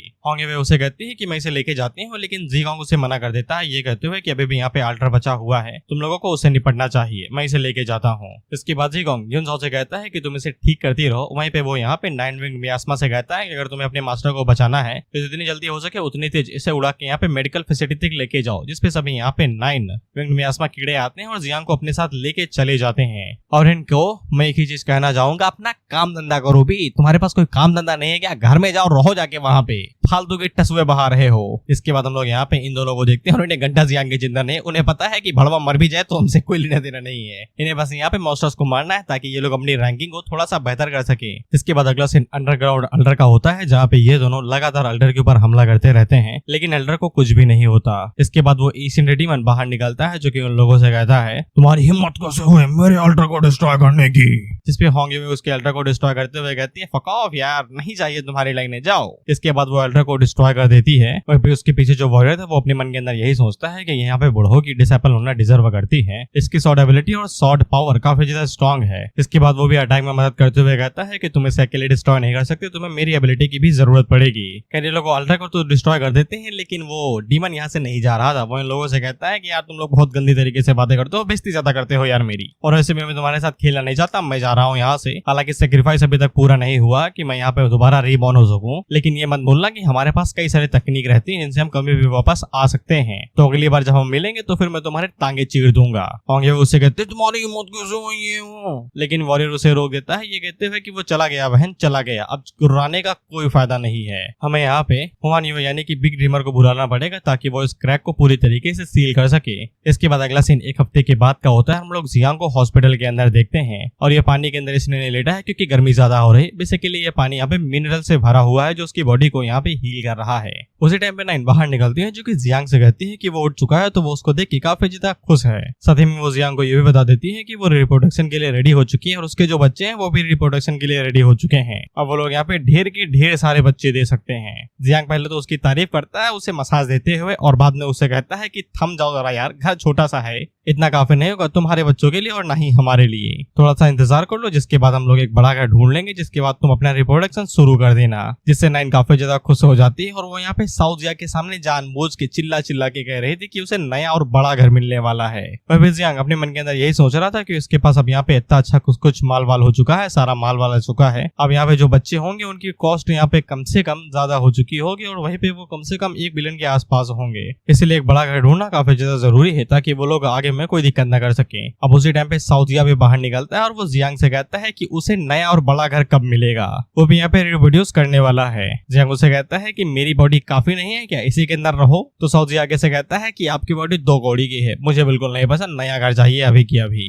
जियांग उसे कहता है कि जब साउथ जिया नए घर में शिफ्ट हो जाएगी तो फिर तुम उसका रूम इस्तेमाल करने ला। साउथ जिया आगे से कहता है नहीं, आई एम ए मैन, कैसा रहेगा कि मैं अपनी बहन की छोड़ी हुई चीजें इस्तेमाल करूंगा, सब मुझे छुटकू छुटकू कह के बुलाएंगे। तो जियांग उसे यहाँ पे थोड़ा सा बहुत खाने का लालच देता है। तो फिर यहाँ पे साउथ जिया तुरंत मान जाता है ये कहते हुए कि कोई फर्क नहीं पड़ता, जब तक एक आदमी जिंदा है तब तक सब कुछ ठीक है, कोई भी दिक्कत नहीं है। इससे जियांग को समझ में आ जाता है कि पेरेंट होना काफी ज्यादा टफ है। उसी टाइम पे साउथ जिया पानी की तरफ इशारा करते हुए कहता है क्या मैं इसे पी सकता हूँ। जियांग उसे पूछता है कि यार तुम सर्वाहारी हो क्या, कुछ भी खा लेते हो। तो साउथ जिया आगे से बताता है सर्वाहारी नहीं हो, बस यहाँ पे न्यूट्रिशन और मिनरल्स की जरूरत है। ये पानी के अंदर काफी ज्यादा माल अच्छा खासा है और ये टॉप ग्रेड का इंग्रेडिएंट है। जियांग उसे कहता है जाओ जाओ खा लो भाई, मुझे कोई फर्क नहीं पड़ता। इस पे साउथ जिया आगे बढ़ता है और उस पूरे पानी को यहाँ पे सूप की तरह गटक जाता है। जियांग उसे पूछता है टेस्ट कैसा है भाई, मैंने पैर 2 महीने से नहीं धोए थे और ना ही 2 महीने से नहाया हूँ, टेस्ट कैसा आ रहा है। साउथ जिया आगे से कहता है खुद पी लो ना अगर इतना ही जानने का शौक चढ़ाया है। इसके बाद वो अपने बच्चों को भी यहाँ पे रिलीज करता है और वो लोग यहाँ पे पसीने पानी में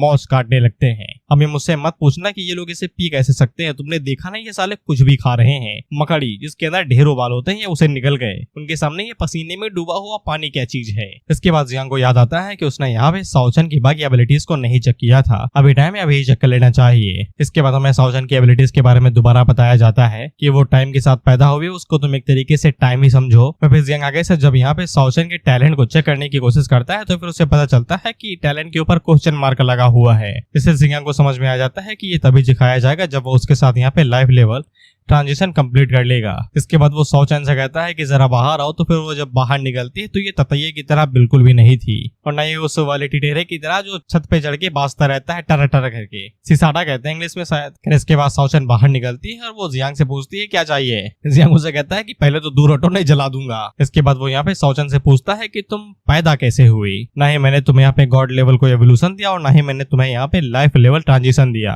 तुम यहाँ पे डायरेक्ट ह्यूमन फॉर्म के अंदर कैसे आ सकती हो। इस पे साओचन आगे से बताती है कि सभी चीजों को टाइम लगता है ग्रो होने में, लेकिन वो पूरी तरीके से अलग है क्योंकि वो खुद ही टाइम है। जैसे जियांग को समझ में आ जाता है कि उसे यहाँ पे लाइफ लेवल ट्रांजिशन इस्तेमाल करना ही पड़ेगा साओचन के ऊपर, तभी उसे यहाँ पे टैलेंट और बाकी सभी चीजें यहाँ पे अनलॉक होंगी। साथ ही में यहाँ पे साओचन को गॉड गिवन एवोल्यूशन पॉइंट जो भी था वो भी देता है, जिससे साओचन का जो कैरेक्टर यहाँ पे अनलॉक था वो पूरी तरीके से अनलॉक्ड हो जाता है। ये मैंने क्या बोला भाई। अब देखो यहाँ पे साओचन के पास ज्यादा स्किल नहीं, लेकिन एक चीज जानने की जरूरत है कि साओचन यहाँ पे मॉन्स्टर्स को खा के अपने आप आपको लेवल अप नहीं कर सकती है। अगर उसका लेवल यहाँ पे इंक्रीज करना है तो फिर जियांग को यहाँ पे कुछ कंडीशंस को फॉलो करना पड़ेगा। बेसिकली जियांग यहाँ पे सिर्फ 4 तरीकों को इस्तेमाल कर सकता है साओचन को अपग्रेड करने के लिए। वो की है लाइट वाटर 10 ड्रॉप्स, इनका इस्तेमाल करके वो साओचन को अपग्रेड कर सकता है। दूसरा है tributaries of long river water time, यानी कि वो उस पानी का इस्तेमाल कर सकता है, बेसिकली समय धारा का इस्तेमाल कर सकता है उसको अपग्रेड करने के लिए। तीसरा है टाइम फ्रेगमेंट्स, जो कि 3 लगेंगे। और चौथा है टाइम रिलेटेड मैजिक वेपन्स, और मैजिक वेपन को यहाँ पे कम से कम 4th लेवल का होना पड़ेगा, तब कहीं जाके साओचन अपग्रेड हो पाएगी। जियांग का बिल्कुल सेम रिएक्शन था जैसा हम लोग क्वेश्चन पेपर देख के कहते हैं कि ये तो साला नई चीज है, टीचर ने ये पढ़ाया ही नहीं, कहाँ से आया, कौन है ये चीज, क्या है। इसलिए जियांग यही सोचता है कि उसे बूढ़ों से इस बारे में पूछना पड़ेगा। इसके बाद वो वहाँ की बटन दबाता है और उड़ जाता है। अब उसी टाइम वहाँ पे प्रिंसेस आती है जो कि जियांग से कहती है उठ गए तुम भाई, और वो जियांग को यहाँ पे मीजर कह के बुला रही थी। आर्मी की एक पोजीशन होती है, ज्यादा नहीं पता सॉरी। और वो जियांग को बताती है कि वो कम से कम यहाँ पे 10 दिनों के लिए बेहोश था और अब वो यहाँ पे टियानजाओ लिस्ट के अंदर टॉप 10 पोजीशन पे आ चुका है, इसलिए उसे यहाँ पे प्रमोट करके मेजर बना दिया गया है। जब उसे यहाँ पे लाया गया था तब वो पूरी तरीके से घायल था, उसकी बॉडी टिश्यू से लेके सब कुछ बर्बाद था, बस वो मरने की कगार पे ही खड़ा था। मेन कैरेक्टर है तभी बच गया, नहीं मारा जाता वो। इसके बाद वो जियांग से ये भी कहती है कि बेड से उतरो साले, पानी के अंदर जो माल निपटाया था वो भी मुझे कलेक्ट करना है। सोल एसेंस और लाइफ एसेंस सब कुछ मिला हुआ था उसके अंदर, न्यूट्रिएंट टैंक कहते हैं इसे, जो बहुत ज्यादा एक्सट्रीम और एकदम प्रीसियस है। हमें बहुत ज्यादा जल्दबाजी में इसे यहाँ पे ट्रांसपोर्ट करना पड़ा था सिर्फ तुम्हें बचाने के लिए, बाकी लोग भी इसका इस्तेमाल करना चाहेंगे, तुम जल्दी से हटो। लेकिन जब वो यहाँ पे टैंक को देखती है तो फिर पानी तो अंदर बचा नहीं था, वो किसी पेट के अंदर अब मूद बन के बह जाएगा।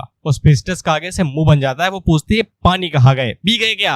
और जियांग आगे से कहता भी है कि उसे प्यास लगी थी, वो पानी ही पी गया साली। ये सब कुछ कह के ये गर्व तो अपने ऊपर इतना फील कर रहा है जैसे कि इसने ही पूरा पहाड़ अपने कंधों पे लाद लिया हो। अब उसी टाइम में यहाँ पे बुढ़ऊ आता है जो कि जियांग से कहता है कि मैंने तो सोचा था कि तुम 2-3 महीनों के लिए उठोगे ही नहीं, लेकिन तुम तो उठ गए। और फिर वो प्रिंसेस या फिर नर्स जो भी हो वो यहाँ पे डुवान को बता देती है कि हरामी ने पूरा पानी ही निगल लिया, अब हम लोग यहाँ से खाली हाथ जाएंगे। इसके बाद डुवान बुढ़ऊ को भी ये सारी बात बताता है कि तुम्हारे चहीते ने यहाँ पे पूरा टैंक ही निगल लिया है, पानी की बूंद नहीं बची उसके अंदर। पता भी है कि वो पानी कितना ज्यादा यहाँ पे जरूरी था, उसकी टोटल कीमत यहाँ पे 2 लाख मेरिट पॉइंट्स के बराबर है। लेकिन बुढ़ऊ को यहाँ पे घंटा फर्क नहीं पड़ता, वो उसे कहते हैं जाओ जाके देखे यार, तुम बेटे को देखो यार, तुम कितना वो खुशहाल है, एकदम भला चंगा हो गया है। और फिर बुढ़ऊ जियांग को बताते हैं कि तुमने जो पानी गटका है पता है वो कितना ज्यादा कीमती है। अगर कोई भी नॉर्मल बंदा या फिर ऑर्डिनरी बंदा उसके अंदर डुबकी मार ले एक बार तो वो साला यहाँ पे 100 से ज्यादा सालों तक जी सकता है। इसे जियांग को समझ में आ जाता है कि इसलिए साउजिया यहाँ पे तलपे जा रहा था उसे ढकोलने के लिए। और फिर बुढ़ऊ यहाँ पे जियांग को मेरिट पॉइंट के बारे में बताते हैं कि इसकी वैल्यू तुम अभी तक जानते नहीं हो, अगर तुम्हारे पास खरीदने के लिए कुछ भी ना हो तो फिर तुम उसका इस्तेमाल करके कुछ भी एक्सचेंज कर सकते हो। इस पे जियांग आगे से एक्साइटेड होकर पूछता है तो फिर क्या वो यहाँ पे लाइट वाटर एक्सचेंज कर सकता है। बुढ़ऊ आगे से कहता है नहीं कर सकता रे तू, वो एक बहुत ज्यादा रेयर चीज है, यहाँ तक कि सिर्फ उसके बारे में सुना है किसी ने कि वो अबायस के अंदर मिलता है, आज तक देखा किसी ने नहीं, जस्ट लाइक एलियंस। इसके बाद वो लॉन्ग रिवर ऑफ टाइम के बारे में पूछता है तो बुढ़ऊ मना कर देते हैं। इसके बाद वो पे टाइम रिलेटेड वेपन्स के बारे में पूछता है कि वो तो मिलेंगे ना, कम से कम यहाँ पे उनका लेवल 4 होना चाहिए। बुढ़ऊ से कहते हैं माल फूक क्या हो तुम, पानी तुमने गटक ली है वो तुम्हारे दिमाग के ऊपर असर कर रहा है, जाओ जाके मूत क्यों, पहले दिमाग अपना सही करो। इसके बाद ये एकदम रोते हुए यहाँ पे टाइम फ्रेगमेंट्स के बारे में पूछता है, जिसपे बुढ़ऊ आगे से बताते हैं कि टाइम फ्रेगमेंट मिलने की उम्मीद है। जिसके बाद वो डुवान से कहता है कि तुमने इसके बारे में सुना है। डुवान आगे से कहता है कि तुम मेरा दोबारा फायदा उठा रहे हो सिर्फ जियांग की खातिर, लेकिन मैं तुमसे गुस्सा नहीं हूँ, इसलिए मैं बता देता हूँ कि टाइम फ्रेगमेंट काफी ज्यादा खतरनाक प्रोडक्ट होते हैं। ये फ्रेगमेंट तभी बनते हैं जब यहाँ पे एशियंट डायमेंशन ड्यून्स आपस में टकराती हैं, तब इनके फ्रेगमेंट बनते हैं। ऐसे फ्रेगमेंट ग्रिड्जिया के अंदर सिर्फ 2 ही हैं जिनको यहाँ पे 1.5 लाख मेरिट पॉइंट से एक्सचेंज करना पड़ेगा। इस पे जियांग आगे से कहता है कि मुझे वो दोनों चाहिए, अगर एक में मिल जाए तो भी कोई दिक्कत नहीं है। इस पे डुवान आगे से बताता है कि दोनों में से एक भी नहीं है। एशियन ड्यून्स ये इंडिपेंडेंट होती हैं, समय और स्पेस उनके हिसाब से चलता है, बाहरी फोर्स अंदर जाके कुछ भी नहीं कर सकती और ना ही यहाँ पे उन्हें कुछ कर सकती है। ये एकदम नेचुरली कोलैप्स होते हैं, खुद ही ढहते हैं, खुद ही यहाँ पे टाइम फ्रेगमेंट बनाते हैं। जब ये एशियन ड्यून्स ढह जाती है तब इनके अंदर टाइम जो होता है वो पूरी तरीके से कंडेंस है, यानी कि एकदम निचुड़ जाता है, तब वो एक सॉलिड फॉर्म ले लेता है जिसको यहाँ पे टाइम फ्रेगमेंट कहा जाता है। इसीलिए अगर जियान को यहाँ पे टाइम फ्रेगमेंट चाहिए तो फिर उसे यहाँ पे हुआन युए से बात करनी पड़ेगी, यानी कि बिग ड्रीमर से। इस पे जियांग आगे से पूछता है कि सिस्टर हुआन युए है कहाँ पे। इस पे डुवान उसे बताता है कि वो इतने समय अल्ट्रा वाली जगह पे वो सील कर रही है, थोड़ी देर में वापस आ जाएगी। इसके बाद बुढ़ऊ यहाँ पे जियांग से कहता है कि तुम डिस्चार्ज हो चुके तो चुपचाप घर भाग जाओ और 2 दिन तक वहीं पे ही रहना। 3 दिन के बाद यहाँ पे तुम्हारी अवार्ड सेरेमनी शुरू होगी और तुम्हें नया टाइटल दिया जाएगा। और फिर ये लोग जियांग से कहते हैं कि तुम्हें 2 दिन तक घर से बाहर नहीं निकलना है, एकदम बाहर ना निकलना, हगने भी हो तो सीधा बाथरूम में हगना, बाहर जाने के बारे में सोचना भी नहीं। इसके बाद हम लोग जियांग को देखते हैं जो कि घर में बैठा हुआ यही सोच रहा था कि अभी यहाँ पे हुआन युए को आने में टाइम लगेगा, इसलिए वो बैठे बैठे यहाँ पे 9 और साउजिया को अपग्रेड ही कर लेता ताकि उनकी नई एबिलिटी उन्हें मिल सके। इसके बाद वो सबसे पहले यहाँ साउजिया को बाहर निकालता है और उसे अपग्रेड करता है। इसी साउजिया को यहाँ पे स्पीयर ऑफ हिट्स की एबिलिटी मिल जाती है। ये उसकी खोपड़ी के ऊपर जो सींग जैसा नहीं होता है उसका इस्तेमाल करके ये अटैक कर सकता है। अटैक के साथ में ये पावर जनरेट, एनर्जी कीव और भी कई सारी चीजें करेगा जो हम अटैक के टाइम पे देखेंगे। अभी कुछ नहीं देखना हमें। हालांकि जियांग काफी ज्यादा हैरान हो जाता है इतने पावरफुल अटैक को देख के, बहुत कुछ है उसके अंदर, इसीलिए जियांग की आंखें बाहर आ जाएं। और उसी टाइम पे ग्रैंड बैटरी यहाँ पे जियांग को एक तोहफा देते हैं जो कि 1 बिलियन इंसेक्ट के लिए घर था और जियांग को यही नेस्ट चाहिए था। उसके पास टोटल अब यहाँ पे 1 बिलियन इंसेक्ट आने ही वाले हैं, तो जियांग के लिए ये सोने पे सुहाव हो गया। प्लॉट है भाई, प्लॉट है। इसके बाद जियांग यहाँ पे 9 से कहता है कि तुम अपने नए घर पे शिफ्ट हो सकते हो, जितने चाहे उतने बच्चे करो, मुझसे कोई लेना देना नहीं है। जिसके बाद जियांग यहाँ पे सारा काम खत्म कर लेता है और अगली बारी आती है LGBTQ फल, सॉरी सतरंगी फल की, जो कि यहाँ पे सोल्स को कंज्यूम करके बना हुआ है। याद होगा ना कि साउजिया ने सोल्स कलेक्ट की थी तो वो डायरेक्ट ग्रैंड बैटरी के पास ला रहा था, जिसको कंज्यूम करके वहाँ पे ग्रैंड बैटरी ने ये सतरंगी फल पका दिया। खैर इसके बाद जियांग जब उस फल को ओपन करता है तो फिर उसे यहाँ पे ज्यूली ट्रैप का गॉड हेड एबिलिटी या फिर जो भी हो वो मिल जाता है। जैसे हम उसे पूछता है कि तुम्हें इसे मर्ज करना है, इसके लिए जियांग आगे से कहता है और भाई क्यों नहीं मर्ज करूंगा मैं इसे। वह जियांग के मास्टर ने इसे कुछ तो कहा था कि सिर्फ एक ही रिक्वायरमेंट है कि एक 9th लेवल का मास्टर या फिर 10th लेवल के गॉड लेवल में गॉडहुड में जा सकता है। और वो भड़वों ने रिक्वायरमेंट नहीं बताई कि वो क्या रिक्वायरमेंट है, वो तो बता देते हरामियों मेरे लिए। और जियांग आगे की लाइन में सिर्फ इतना ही कहता है कि ग्रैंड बैटरी ये मेरे लिए सब कुछ डायरेक्टली कर देता है, बस इतना ही। वो रिक्वायरमेंट, वो वजह नहीं बताई हरामियों ने। और यही टेक्निक में अपने आंसर बनाते समय लिखता हूँ, कहीं की बातें कहीं भी फेल देता हूँ, बस बातें सही होनी चाहिए। क्वेश्चन किस बारे में गया था, वो गया तेल लेने। खैर इसके बाद जियांग उस चीज के साथ फ्यूज होता है जिसका नाम यहाँ पे जियोली ट्राइब गॉड हेड है। इसे जियांग को यहाँ पे एक नया प्रोफेशन मिल जाता है जो कि गॉड लेवल का था, हेवनली वॉर गॉड, ये है प्रोफेशन का नाम। साथ ही में उसे यहाँ पे एक नई एबिलिटी में मिलती है जो कि थी इनविंसिबल डिवाइन फिस्ट, जो कि एक रेनबो गॉड रैंक एबिलिटी थी। इसके बाद उसे यहाँ पे God of transformation enhancement type के साथ में बेसिकली धर्म बॉडी की तरह एक अवतार निकलेगा। और साथ ही में इंपीरियल आर्मी फॉर्मेशन, मतलब ये मेजर बन चुका है तो ऑथर आगे की तैयारी कर रहा है, तो इसकी आर्मी भी दी जाएगी भाई लीड करने के लिए। तो ये उसका इस्तेमाल, सॉरी ये आर्मी फॉर्मेशन का इस्तेमाल अपनी आर्मी के साथ करेगा, गॉड लेवल आर्मी एबिलिटी। और इसी के साथ जियांग के पास यहाँ पे ट्रिपल गॉड प्रोफेशन आ जाते हैं, basically bro is triple God. और फिर जियांग के लिए ये उसका यहाँ पे न्यू ट्रम्प कार्ड हो सकता है जिसका इस्तेमाल वो यहाँ पे डिवाइन एलिफेंट प्रिजन बॉडी के साथ करेगा, तो वो यहाँ पे वो सुवांग की गॉड ऑफ वॉर बॉडी को भी सप्रेस कर देगा। उसी टाइम पे जियांग के पास नोटिफिकेशन आता है कि 9 और साउजिया ने अपना रिप्रोडक्शन कंप्लीट कर लिया है। 9 ने यहाँ पे कम से कम 800 मिलियन के आसपास बच्चे दिए थे और साथ ही में यहाँ पे साउजिया ने 6 मिलियन के आसपास। जियांग आगे से कहता है इनकी तादाद को ज्यादा नहीं बढ़ रही है और इतनी जल्दी यहाँ पे रिप्रोडक्शन कंप्लीट कैसे कर ले रहे हैं। जिसके बाद हमें जियांग का पूरा स्टेटस दिखाया जाता है और स्टेटस देख के मेरा दिमाग घूम जाता है, एक एक बात बतानी पड़ती, इसलिए स्किप दिस। इसके बाद जियांग इस बारे में सोच ही रहा था कि पता नहीं वो लोग कब तक आएंगे, हुआन युए यहाँ पे कब तक आएगी। उसी टाइम पे जियांग के दरवाजे पे खटखट सुनाई देती है तो ये लोग बाहर ही खड़े थे, फिर ये लोग थोड़े से घबराए हुए थे और ये लोग जियांग से कह रहे थे कि मर्दों को भी अपनी इज्जत बचानी पड़ती है, अपने आप को संभाल के रखो नहीं तो गोटे दबा दिए जाते हैं ट्रेन में आजकल। जियांग लोगों से कहता है क्या बोल रहे हो भाई, भागो यहाँ से। उसी टाइम में हुआन युए अंदर आती है जो कि इन लोगों से कहते हैं कि तुम दोनों दफा हो जाओ यहाँ से। इस पे ये लोग आगे से कहते हैं कि हमें भी बुला लो यार, कौन सी जरूरत है तुम्हें यहाँ पे। लेकिन हुआन युए आगे से कहती है कि दफा हो जाए, इससे पहले मुंह पे दरवाजा बंद कर दूं। जिस पे हुआन युए मुंह पे दरवाजा बंद भी कर देती है। बेसिकली इन दोनों को यहाँ पे इस बात की चिंता हो रही थी कि हुआन युए जियांग से कुछ ऐसा ना मांग ले कि वो बेचारा दे ना पाए, क्योंकि वो लोग आगे से कहते हैं कि तुम्हें यहाँ पे लड़कियों का कहना मानना ही पड़ेगा। अगर एक लड़की यहाँ पे तुमसे 3 साल बड़ी है तो फिर तुम उसके लिए यहाँ पे एक सोने की ईंट अरेंज कर सकते हो और उसी से उसकी फील्डिंग सेट कर सकते हो। अगर वो तुमसे 30 साल बड़ी है तो फिर तुम्हें यहाँ पे उसके लिए एक बहुत बड़ा साम्राज्य भी अफोर्ड कर सकते हो। लेकिन अगर वो तुमसे यहाँ पे 300 साल बड़ी है तो फिर तुम यहाँ पे उसे एक अमृत या फिर एलेक्सियर दे सकते हो। पर हुआन युए 1-2 हजार साल बड़ी है, ये तो अर्थी दहेज में ले लेगी। तो फिर हम लोग हुआन युए को देखते हैं, यहाँ पे जियांग को यहाँ पे कुछ ज्यादा ही परेशान कर रही थी। वो उसे कहती है कैसे है रे तू। तो फिर जियांग को समझ में आ जाता है कि उसका मास्टर उससे क्या कहना चाहता था कि हमें भी बुला लो, फील्डिंग सेट नहीं होगी तेरी। तो फिर हुआन युए को यहाँ पे जियांग से ऑरा ऑफ गॉड की खुशबू आ जाती है। उसे पूछती है कि नया प्रोफेशन अवेकन किया क्या भाई, या फिर तुम्हारा कोई प्रोफेशन गॉड लेवल पे जा चुका है। हालांकि जियांग बात को पलटते हुए पूछता है कि आपका रंग ढंग एकदम अलग क्यों है पिछली बार से, आप तो तब एकदम सोए हुए हालात में थी ना,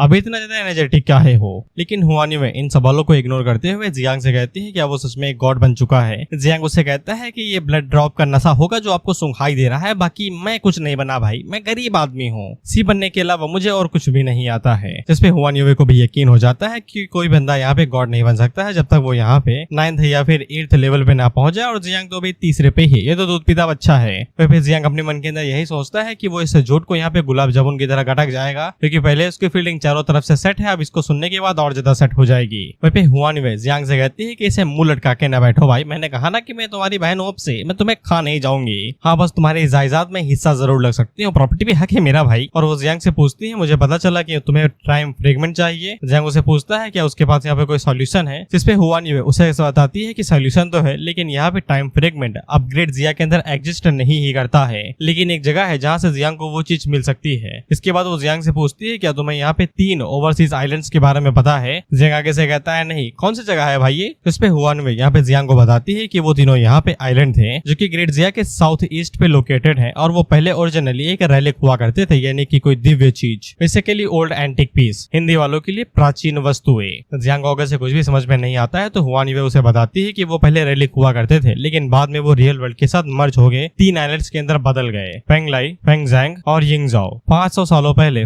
फर्स्ट 9th लेवल का invincible master the human emperor great जिया के अंदर पैदा हुआ था, जिसको बीते कुछ ज्यादा समय नहीं हुआ था, जिसके बाद एक और 9th लेवल का कल्टीवेटर यहाँ पे ग्रेट जिया के अंदर आ गया, जिसको फ्लेम लॉर्ड कहा गया था। ह्यूमन एम्परर ने यहाँ पे अबायस के ऊपर कब्जा किया, लेकिन फ्लेम लॉर्ड को ये वाली बात समझ में नहीं है, उन दोनों की एकदम तगड़ी बहस हुई। इसके बाद फ्लेम लॉर्ड ने फैसला किया कि वो यहाँ से चला जाएगा। इसके बाद उसने कई सारे लोगों को लिया और ग्रेट जिया को हमेशा हमेशा के लिए छोड़ दिया, और 3 ओवरसीज आइलैंड पे चला गया और वहाँ पे अपनी टेरिटरी बना ली। फ्लेम लॉर्ड कई सारी चीज ग्रेट जिया से लेके गया था जो कि कमाल की थी, और उनमें से एक टाइम फ्रेगमेंट भी थी। और फिर हुआन युए अपने पास से कुछ निकाल रहे थे और जियांग से पूछता है कि फ्लेम लॉर्ड मर चुका है ना अब तो। इस पे हुआन युए आगे से बताती है कि तुम 9th लेवल के मास्टर को एक तरीके से अमर समझो, साले 3000 साल तक जिंदा रहते हैं, अगर किसी के हाथों मारे ना जाए तो उनके लिए मरना किसी पाप से कम नहीं है, और उनके ऊपर अटैक करने के बारे में सोचना भी नहीं। भले उनकी टेरिटरी हमारी जितनी अच्छी नहीं है, लेकिन वो पिछले कई सालों से ताकत इकट्ठा कर रहे हैं, यहाँ तक कि उनके पास यहाँ पे 8 और 7th लेवल के कई सारे एक्सपर्ट होंगे जितने तो ग्रेट जिया के पास नहीं है। तो फिर जियांग आगे से पूछता है कि उन्होंने कभी यहाँ पे जवाबी हमला क्यों नहीं किया ग्रेट जिया के ऊपर कब्जा करने के लिए। इस पे हुआन युए आगे से बताती है कि ग्रेट जिया यहाँ पे फॉर्चून से लदा हुआ है, इसलिए वो लोग यहाँ पे किसी भी जल्दबाजी के चक्कर में अटैक पुटैक नहीं कर सकते हैं, क्या पता लेने के देने बढ़ जाएं। तो फिर जियांग आगे से पूछता है कि मेरी प्यारी बहना, तो फिर क्या कोई तरीका नहीं है क्या फ्रेगमेंट पाने का। इस पे हुआन युए दोबारा बताती है कि भले हमारे बीच में कुछ ज्यादा ही आपसी रंजिश है, लेकिन है तो हम सगे ही ना, इसलिए हम लोग हर दिन लड़ाई करते रहते हैं, इसलिए हमारे बीच में कॉम्पिटिशन होता रहता है। जब से हम लोग अलग हुए हैं तब से दोनों साइड के जो जीनियस होते हैं वो आपस में एक दूसरे को चैलेंज करते रहते हैं। सब कुछ बढ़िया चला था 5 साल पहले तक, लेकिन अब यहाँ पे कोई भी कंपटीशन नहीं होता है, और ग्रेट जिया ने अपने बॉर्डर्स को यहाँ पे बंद कर दिया है, दूसरी साइड वालों ने भी पूरी तरीके से बंद कर दिया है। जियांग आगे से पूछता है क्यों भाई, इतना अच्छा चल रहा था आपने बंद क्यों किया। इस पे हुआन युए आगे से बताती है क्योंकि हम लोग हार रहे थे। 1-2 बार हार जलती है भाई, लेकिन 100 बार कौन हारता है यार, 100 सालों से हारते हुए आ रहे हैं हम लोग, इज्जत भी है, मान सम्मान की बात होती है, कुछ इतने ज्यादा बेइज्जती के बाद तो कोई बंदा अपनी हाथ ही काट ले, लेकिन हम तो कम से कम जिंदा तो हैं।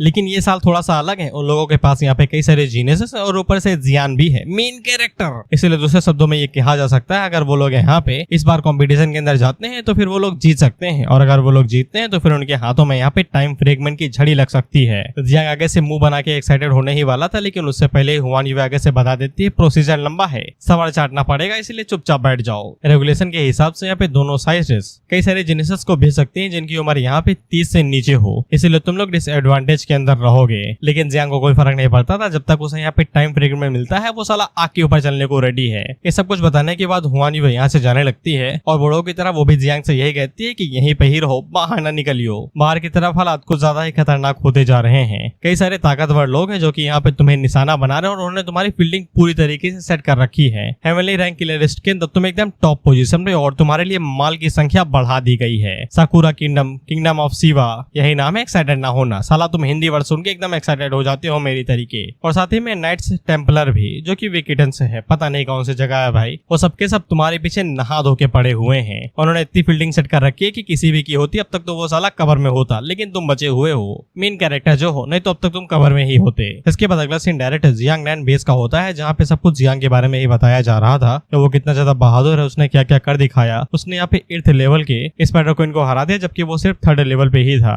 वहीं पे हम लोग होंग यूवे को देखते हैं जो कि जीगांग से पूछती है कि वो सच में यहाँ पे सारा काम खत्म करने के बाद आवास के अंदर ट्रेनिंग करने के लिए जाने वाला है। इस पे जीगांग आगे से बताता है कि ये उसका प्लान नहीं है, ये पहले अप्रूव हो चुका है। जैसे ये सेरेमनी खत्म हो जाएगी वो सारा सामान बांध बूंद के यहाँ से आवास के लिए निकल जाएगा ताकि वो ट्रेनिंग कर सके। साइड से पीछे से ये सभी लोग भी बाहर निकल आते हैं, ये कहते हुए कि ये अकेले नहीं जा रहे हैं, हम सभी लोग साथ में जा रहे हैं ताकि खुद को स्ट्रॉन्ग बना सके। इस पे होंग यूवे आगे से कहती है, ऐसा लगता है कि जियांग की वजह से तुम लोगों के अंदर कुछ ज्यादा ही हिम्मत आ गई है, इसलिए तुम लोग यहाँ पे अंडरग्राउंड अबायस के अंदर जाते हो ताकि तुम लोग थोड़ी सी और ज्यादा पावर इकट्ठा कर सको। वहीं पे हम लोग जैन को देखते हैं जो कि यहाँ पे वो सुवांग से कहता है कि वो ग्रेट जिया के अंदर रह के यहाँ पे जियांग के साथ मैचअप नहीं कर सकता है, वो अबायस के अंदर जाने वाला है। वो सुवांग के बारे में क्या, वो सुवांग आगे से कहता है कि चलो साथ में चलते हैं यार, थोड़ी बहुत अलग अलग रेसेस के बंदों को मारेंगे तो रेस बन जाएंगे और यही चीज हम लोगों के लिए सूटेबल भी रहती है। तो जैन उसे कहता है कि साथ में चलने, लेकिन ये ना भूलना कि हमारे बीच में जो लड़ाई है वो अभी तक खत्म नहीं हुई है, मौका मिलेगा तो वहीं पे ही तुम्हें निपटा दूंगा। वो सुवांग आगे से कहता है ऑल द बेस्ट। फिर इसके बाद हम लोग डुआन को देखते हैं और इसकी स्पीच एकदम दमदार थी। ये लोगों से कहता है कि मैं यहाँ पे सीट गर्म करने के लिए नहीं आया हूँ, चुपचाप सीधी बात बोलूंगा, सुनना है तो दोनों ने भाड़ में जाओ, लंबी स्पीच मुझे देना नहीं आती। वो इसी तरीके से बात कर रहा था।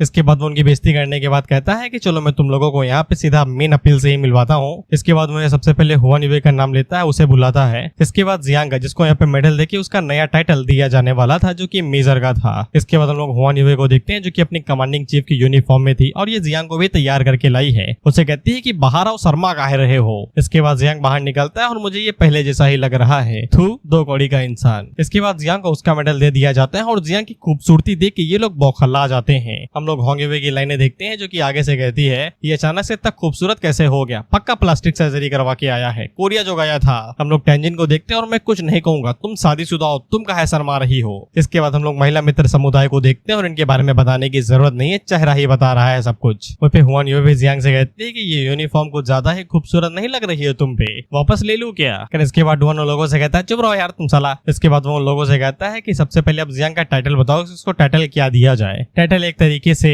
नाम ही होता है जिससे तुम्हारी पहचान होती है। जैसे कि हम लोग धर्म के नाम पे वोट देने वालों को किस नाम से जानते हैं, अंधभक्त। इस अंधभक्त वाली चीज को ही टाइटल कहा जाता है। इसलिए सभी लोग आगे से चिल्लाते हुए कह रहे थे कि इंसेक्ट डीमन ये दो साले को टाइटल विच इज सुटेबल। उसके पास ऐसे इंसेक्ट हैं जो कि डीमन के बराबर ही हैं। तो भाई जियांग आगे से कहता है इतनी नफरत का है मुझसे भाई, कीड़े हैं इसका मतलब ये थोड़ी नहीं कि साला मैं डीमन हूँ। अगर ये नाम मुझ पे लग गया तो ये दामन पे मेरे दाग हमेशा के लिए लगा रहेगा। लेकिन उसी टाइम पे हुआन यूवे बीच में कूदती है और वो सभी लोगों से कहती है कि एक सेकंड, मैं यहाँ पे नाम चूज करने वाली हूँ, तुम लोगों ने जो ओपिनियन बताया काफी ज्यादा घटिया है। और वो जियांग का यहाँ पे टाइटल स्कोर्च मुनार्क में शिफ्ट कर देती है। स्कोर्च का मतलब होता है काफी ज्यादा ट्रबल देने वाला इंसान या फिर कोई चीज। बाकी मुनार्क के बारे में तुम्हें पता ही है, बहुत बड़ा शासन करने वाला। तो जियांग को भी ये टाइटल पसंद आता है और हुआन यूवे उसे कहती है मुझे पता था कि तुम्हें ये टाइटल पसंद आएगा। साथ ही में जियांग को यहाँ पे स्पेशल टाइटल भी दिया जाता है जो कि यहाँ पे किंग ऑफ ज़ेनहाई यानी कि बाकी सिटीज का लॉर्ड। अब उसके अंदर यहाँ पे ऐसी कई सारी टेरिटरीज आ जाएंगी और वो यहाँ पे कुछ आर्मी फॉर्म्स को भी कंट्रोल कर सकता है और वो सिटी के गवर्नर की तरह काम भी कर सकता है। बेसिकली वो एक कंट्री को पूरी तरीके से चला सकता है। हुआनी में उन लोगों को ये भी बता देती है कि जियांग यहाँ पे सिर्फ वॉर जोन्स को ही कंट्रोल नहीं करेगा, बल्कि जब वो पूरे ग्रेट जिया के अंदर ट्रैवल करेगा तो फिर उसके पास ये भी अथॉरिटी रहेगी कि वो किसी की जान भी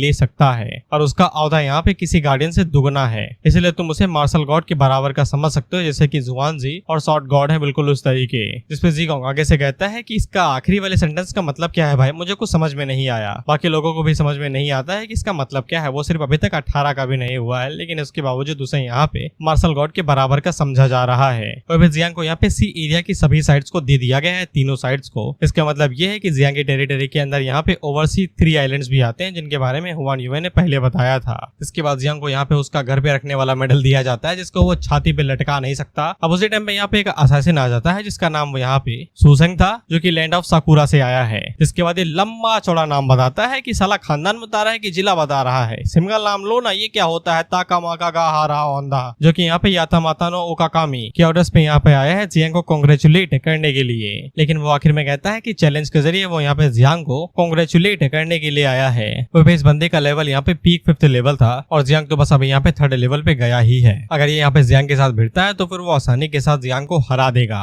इनकी याददाश्त कमजोर है, ये भूल गए हैं कि जियांग ने यहाँ पे 8th लेवल की स्पाइडर डीमन को हराया था। हालांकि बड़ों को यहाँ पे कुछ भी करने की जरूरत नहीं थी, क्योंकि स्टेज के ऊपर पहले से ही यहाँ पे हुआन यूवे थी। वही हुआन यूवे उस बंदे को घूरते हुए कहती है कि तुम सैनिक के बीच में उंगली कर रहे हो और मुझे उंगली करने वाले बिल्कुल भी पसंद नहीं है। लेकिन ड्रीमर कुछ कर पाती कि उससे पहले जियांग उसे रोक देता है, ये कहते हुए कि उसे कुछ भी करने की जरूरत नहीं है। अगर वो यहाँ पे कुछ भी नहीं करेगा तो फिर वो अपना शकल कैसे दिखाएगा जब उसे यहाँ पे किंग ऑफ जेनाई का टाइटल दिया गया है। इसलिए वो यहाँ पे सभी लोगों को दिखाना चाहता है कि वो कंट्री को कंट्रोल करने के लिए कितना ज्यादा कैपेबल है। जिसपे हुआ नहीं उसे कहती है ठीक है यार, तुम्हें जो करना है वो करो, मुझे कोई फर्क नहीं पड़ता, मुझे बस तुम्हारी परफॉर्मेंस देखनी है। वो बंदा जियांग से कहता है कि उसने यहाँ पे खुले में उसे इसलिए चैलेंज किया है क्योंकि उसको ऐसा लगता है कि ग्रेट जिया यहाँ पे एक अच्छी कंट्री है और यहाँ पे रहने वाले एकदम सभ्य आदमी है, इसलिए वो इतनी दूर से यहाँ पे उसे चैलेंज करने के लिए आया है। जियांग उसे कहता है बकवास बंद करो, पहली बात तो असैसिन इस तरीके से काम नहीं करते, वो एकदम अंधेरे में रह के एकदम घात लगा के हमला करते हैं, तो मुझे एकदम खुला खुला चैलेंज काहे लिए कर रहे हो, इसे तो यही लगता है कि तुम यहाँ पे बलि का बकरा बनने वाले हो। इस पे ये बंदा जियांग से कहता है कि इस बात का पता तो तभी चलेगा जब तुम उसे लड़ाई करोगे, और एक शर्त रहेगी, अगर तुमने 9 विंग मियास्मा का इस्तेमाल किया तो फिर तुम बाहुबली ने जैसा तुम कहते हो। अब मुझे ये मत कहना कि तुम यहाँ पे बिना 9 विंग मियास्मा के साथ फाइट नहीं कर सकते हो।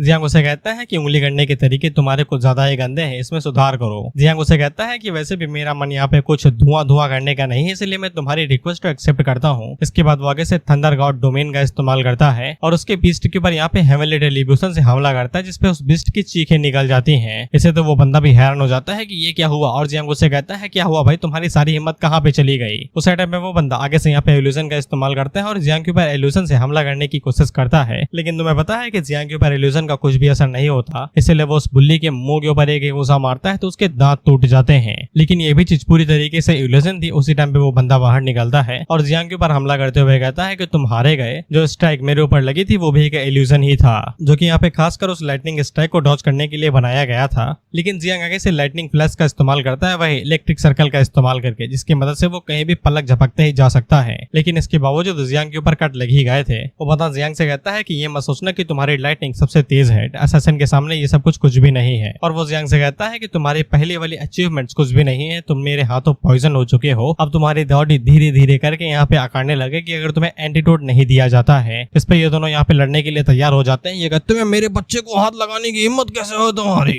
जियांग इन लोगों से कहता है कि तुम लोग कुछ भी ना करना, साला जो इज्जत दी है वो छीन लोगे तुम लोग, मैं इसे खुद ही संभाल लूंगा। और फिर वो बंदा जियांग से कहता है कि सही फैसला लिया तुमने, अब मुझे ये मत कहना कि तुम यहाँ पे 9 विंग्ड मियास्मा का इस्तेमाल करने वाले हो, खुद को शर्मिंदा कर दोगे तुम, या फिर तुम दोबारा यहाँ पे एशियंट गॉड ब्लड ड्रॉप का इस्तेमाल करने वाले हो खुद को पावर अप करने के लिए, जिसके बाद एक हफ्ते के बाद दोबारा कोमा के अंदर चले जाओगे, या फिर तुम यहाँ पे एक 9 लेवल का डार्क डीमन समन करने वाले हो जो कि यहाँ पे हेवनली डाउ से डिस्ट्रॉय हो जाएगा। जियांग उसे कहता है उंगली करने में तुम्हारा कोई जवाब नहीं है, लेकिन मैं यहाँ पे कुछ नई टेक्निक्स का इस्तेमाल करने वाला हूँ। फिर उस बंदे ने जो जियांग के ऊपर पॉइजन इस्तेमाल किया था उसे 9 जूस समझ के पी जाती है, उसकी बॉडी के ऊपर पॉइजन का कोई भी असर नहीं होता। जियांग उसे कहता है कि तुम नशे में हो गया, साला ये लोग मुझे पॉइजन डीमन ऐसे ही थोड़ी ना चिल्लाते हैं, पॉइजन के मेरे ऊपर कुछ भी असर नहीं होता। इसके बाद जियांग यहाँ पे स्पीयर ऑफ हेड्स का इस्तेमाल करता है और उस बंदे के ऊपर वो यहाँ पे स्पीयर से अटैक करता है। वो बंदा उसे कहता है कि तुम्हारे पास डार्क एबिलिटी भी है, ये तो कुछ ज्यादा ही अजीब बात है। इसके बाद इसकी फटती है, ये कहता है कि तुरंत रिट्रीट करो यहाँ से, नहीं तो मैं मारा जा सकता हूँ। और ये जियांग से कहता है कि अलविदा दोस्त, दोबारा मिलेंगे। जियांग उसे कहता है दोबारा मिलेंगे कब भाई, मैं तो तुम्हें जाने ही नहीं देने वाला। इसके बाद जियांग यहाँ पे अपनी स्पेस को एकदम टेंटिकल की तरह कंट्रोल करता है और टेंटिकल का इस्तेमाल करते हुए वो उस बंदे के पीछे ही लग जाता है और उसके सीने को छू के उससे पार हो जाता है। और जियांग उसको मार के कहता है कि चलो भाई, सेरेमनी खत्म करने का समय आ चुका है। जिससे वहाँ पे जितने भी लोग थे वो सब एकदम हैरान हो जाते हैं कि जियांग ने इतनी आसानी के साथ में यहाँ पे एक 5th लेवल के बंदे को कैसे हरा दिया। और ऊपर से उसने जो यहाँ पे स्पीयर अटैक किया था वो तो एकदम टेंटिकल की तरह था, साला वो हर एक एंगल से मुड़े जा रहा था। इसी हैरानी भरे माहौल के बीच में हम लोग ज़ो युवे के फादर को देखते हैं, जो कि बुढ़ाओ से पूछते हैं कि तुम्हारे डिसेबल के पास यहाँ पे इतनी अलग अलग तरीके की एबिलिटीज हैं जिनके बारे में तुम्हें ही नहीं पता है। बुढ़ाओ को यहाँ पे इन सभी चीजों के बारे में घंटा कुछ नहीं पता था कि जियांग के पास कौन कौन सी एबिलिटीज हैं, लेकिन बेइज्जती ना हो तो वो आगे से कह देते हैं कि मुझे पता है, बस मेरा चेहरा ऐसा बना हुआ है क्योंकि मुझे यहाँ पे उसकी चिंता होती है। और वो मन के अंदर जियांग को यहाँ पे भर भर के गालियां ही देता है। और फिर जुआन युवे के फादर बुढ़ाओ से बताते हैं कि उनके पास यहाँ पे जॉब चेंजर को लेके कोई खास जानकारी तो नहीं है, लेकिन जियांग ने यहाँ पे जो ब्लैक स्पीयर इस्तेमाल किया है उससे तो यही बात पता चलती है कि उसके पास ऐसे यहाँ पे एक डार्क प्रोफेशन भी हो सकता है जो कि ज्यादातर गॉड लेवल के ही होते हैं। इसका मतलब यही हो सकता है कि जियांग ने यहाँ पे एक और नया प्रोफेशन अवेकन किया है, अब वो यहाँ पे ट्रिपल गॉड लेवल हो सकता है। बट ये नामुमकिन सा होता है क्योंकि यहाँ पे ज्यादातर लोग 3 सोल्स को यहाँ पे हैंडल ही नहीं कर सकते हैं और ऊपर से जियांग तो बस 3rd लेवल पे ही है। इसके बाद हम लोग हुआन युवे को देखते हैं जो कि जियांग से कहती है कि बुरा नहीं था, ये बैटल यहाँ पे तुम्हारी रेपुटेशन को और भी ज्यादा बरकरार बना के रखेगा और उसे कड़ी मेहनत देगा। जियांग आगे से कहता है बैटल कूल था ना, अगली बार मैं साले को 1 हिट के लिए मैं ट्राई करने की कोशिश करूंगा। खैर इसके बाद जियांग के लिए यहाँ पे आतिशबाजी करी जाती है और ये सबसे इको फ्रेंडली आतिशबाजी थी। साले लोग जादूगरों को बुला के यहाँ पे पटाखे फुलवा रहे हैं उनसे कि साला प्रदूषण नहीं होना चाहिए। इस पे तो प्रियंका चोपड़ा भी नहीं कह पाएगी कि क्रैकर्स कम फोड़ो, पता है ना कि पृथ्वी पे कितना पॉपुलेशन होता है सुट्टा फूंकते हुए। मीम नहीं लगा सकता भाई मैं, एडिटिंग का मैं इंचार्ज नहीं होती समय, सॉरी। इसके बाद जियांग का नाम यहाँ पे एकदम ऊंचाइयों की तरह लिया जाता है, जय जियांग कहते हुए। इसके बाद हम लोग देखते हैं कि यहाँ पे लो और उसके फादर आते हैं, जो कि यहाँ पे लो फैमिली की तरफ से और साथ ही में कॉमर्स पवेलियन चेयर मेंबर होने की वजह से, बेसिकली कोई सिटी होगी उसके बिजनेस के शेयर मेंबर की तरफ से यहाँ पे जियांग को एक मैजिकल वेपन देने आए हैं गिफ्ट के तौर पे। इसके बाद वो लोग जियांग को बधाई देते हैं और उसे गिफ्ट देते हैं। हम लोग पीछे की साइड पे देखते हैं तो ये लोग भाई आपस में लड़े मरे जा रहे थे कि साले ने मौका छीन लिया हमारा, हमें पहले गिफ्ट देना चाहिए था। फिर जुआन युवे के फादर आगे से कहते हैं कि ब्रो तुम्हारे चक्कर में सब कुछ लेट हुआ है, साला मैं पहले गिफ्ट देने जाने वाला था, तुम्हारे साथ बात करने के चक्कर में ही मैं लेट हुआ हूँ। ब्रो आगे से कहते हैं इससे मेरा कोई लेना देना नहीं है, ये मेरा काम धंधा नहीं है। फिर इसके बाद जियांग जब उस केस को खोलता है तो फिर उसके अंदर से एक शॉट निकलती है जिसके अंदर से बहुत ज्यादा खतरनाक और बाहर निकल रहा था। जियांग जब उस शॉट को उठाता है तो फिर उसे पता चलता है कि ये शॉट अपने मालिक को ही खाना चाहती है, बेसिकली उसकी सोल को। लेकिन जियांग के पास यहाँ पे ग्रैंडपा ट्री है जो कि किसी भी चीज को परिवर्तित कर सकता है। बेसिकली ग्रैंडपा ट्री यहाँ पर मदर टेरेसा का मेल वर्जन है, both are good in conversion. इसके बाद जियांग उस शॉट को यहाँ पे ग्रैंडपा ट्री को दे देता है उसे अच्छे से सिखाने के लिए कि गंदी बात नहीं करते हैं। इसके बाद वो शॉट यहाँ पे एकदम पूरी तरीके से बढ़िया हो जाती है और वो जियांग का कहना मानने लगती है और वो जियांग को रिजेक्ट नहीं करती है और न ही उसके ऊपर अटैक करने की कोशिश करती है। वो जियांग को अपना मास्टर मान लेती है। ये देखिए लो के फादर काफी ज्यादा हैरान हो जाते हैं, लेकिन उन्हें इस बात की उम्मीद नहीं थी। वहीं पे लो उनसे कहती है कि मैंने कहा था ना कि यही गिफ्ट लेके चलिए। लो के फादर आगे से कहते हैं कि ये गिफ्ट मेरी बेटी ने चूज किया था, उसे अच्छे से पता है कि दमाजी को क्या पसंद है। इस पे लो शर्माते हुए कहती है कि अभी शादी की बात भी नहीं हुई, दमाजी ना गई है उसे। फिर इसके बाद लो के फादर यहाँ पे जियांग को बताते हैं कि इस नाइफ या फिर वेपन या फिर शॉट जो भी हो, अब ये तुम्हें किस एंगल से चाकू लगती है भी, घुसा दो तो किसी आदमी के आर पार हो जाए। खैर वो जियांग को बताते हैं कि इस नाइफ को यहाँ पे हेवनली सिन कहा गया है और ये 4th लेवल का डिवाइन वेपन है और गेट जिया की डिवाइन वेपन लिस्ट के अंदर इसकी रैंक यहाँ पे 11 है। हेवनली सिन शॉट यहाँ पे वेपन्स के बीच में सबसे खतरनाक बीस्ट शॉट में से एक मानी जाती है। जब यहाँ पे हेवनली सिन का इस्तेमाल होगा तब ये अपने एनिमीज को मारेगी, नहीं तो ये बैक फायर करके यहाँ पे अपने यूजर यानी कि मास्टर को ही चोट पहुंचा देगी। इसके बाद वो जियांग को ये भी बताने वाला था कि बुढ़ो यानी कि जियांग के मास्टर को भी ये शॉट दी गई थी, लेकिन शॉट ने उन्हें वो आगे कुछ कह पाते इससे पहले बुढ़ो पीछे से खांसते हैं तो फिर लो के फादर को समझ में आ जाता है कि रिश्ता कैंसिल हो सकता है। इसलिए वो जवान को संभालते हुए कहते हैं कि वो शॉट उन्हें पसंद नहीं है, इसलिए उन्होंने रिजेक्ट कर दिया था इसे। लेकिन हुआन युवे हंसते हुए बताते हैं कि जब बुढ़ो ने ये शॉट लेने की कोशिश की थी तो फिर उन्हें पसंद तो बहुत आई थी, लेकिन वो शॉट को काबू नहीं कर पाए थे और उनके ऊपर हमला हो ही चुका था। लेकिन समय रहते उन्होंने शॉट छोड़ दी तो वो बच निकले। जियांग आगे से कहता है कि मैं तो शक्कर बन गया बे, गुरु तो गुरु ही रह गया। इस पे सभी लोग यहाँ पे बुढ़ो की तरफ देखने लगते हैं तो बुढ़ो आगे से कहते हैं ऐसे क्या देख रहे हो बे, कभी मास्टर नहीं देखा क्या, साला तुम लोगों से डिसेबल ज्यादा मेरा स्ट्रॉन्ग है, तुम लोगों को 7 जन्म में भी ऐसे डिसेबल नहीं बनेगा, सामने देखो चेहरे की तरफ ना देखो मेरे। और इसी के साथ ये एपिसोड यहीं पे ही खत्म होता है और हर एक परिवार यहाँ पे जियांग के लिए गिफ्ट लेके आने वाला है। और मुझे पता है कि मैं 2 दिनों की वीडियो खा चुका हूँ, 26 और 28 की। सॉरी आज 28 है ना, हाँ 1 बजे 28 दिख रहा है, सॉरी यार, 1 दिन की वीडियो खा चुका हूँ, लेकिन चिंता ना करो यार, 2 दिन में अपलोड करके हिसाब बराबर कर दूंगा। दरअसल जीपीयू लेने के लिए चला गया था 25 तारीख को, जीपीयू लाने की खुशी में मैं गेम खेलता रहा और ये साला ओवरहीट कर रहा है। अब साला तुम्हारी हाई लग गई, मैं गेम नहीं खेल पा रहा चैन से, खेलने बैठता हूँ 2 घंटे से ज्यादा हुआ नहीं कि ओवरहीट करने लगता है, कभी कभी आधे घंटे में भी नहीं खेल पा रहा भाई मैं गेम चैन से, ठंडी का इंतजार है तब दबा के खेलूंगा। So I am back to work now, क्योंकि नेक्स्ट वीडियो यहाँ पे लास्ट होगा, चैप्टर खत्म हो जाएंगे इसके बाद में, तो फिर नेक्स्ट सीरीज के बारे में बात करने लगते हैं। मैं तो सोच रहा था कि कोई नई सीरीज एक्सप्लेन कर दूंगा, थोड़े बहुत एपिसोड्स के बाद में छुट्टी मिल जाएगी मुझे, लेकिन मुझे एक कमाल की मानवा मिल गई। मैंने तुम लोगों से कहा था ना कि I can summon A God's, मैंने कहा था ना कि मैं ये एक्सप्लेन करना चाहता हूँ, अच्छी मानवा है, अच्छी तो नहीं एकदम डिसेंट सी है लेकिन मजेदार बहुत है। अब इसका मेन कैरेक्टर हर एक बात पे कट्टा निकाल लेता है यार, शॉर्ट फाइट हार रहा है कट्टा निकाल के गोली मार दिया, बहस में कोई जीत रहा है कट्टा निकाल के गोली मार दिया, कोई कल्टीवेशन मैच हारा है तो कट्टा निकाल लिया, and that's called American cultivation technique. मजेदार सीरीज है, मुझे लगता है मजा आएगा, तो नेक्स्ट वीडियो उसी की ही आएगी।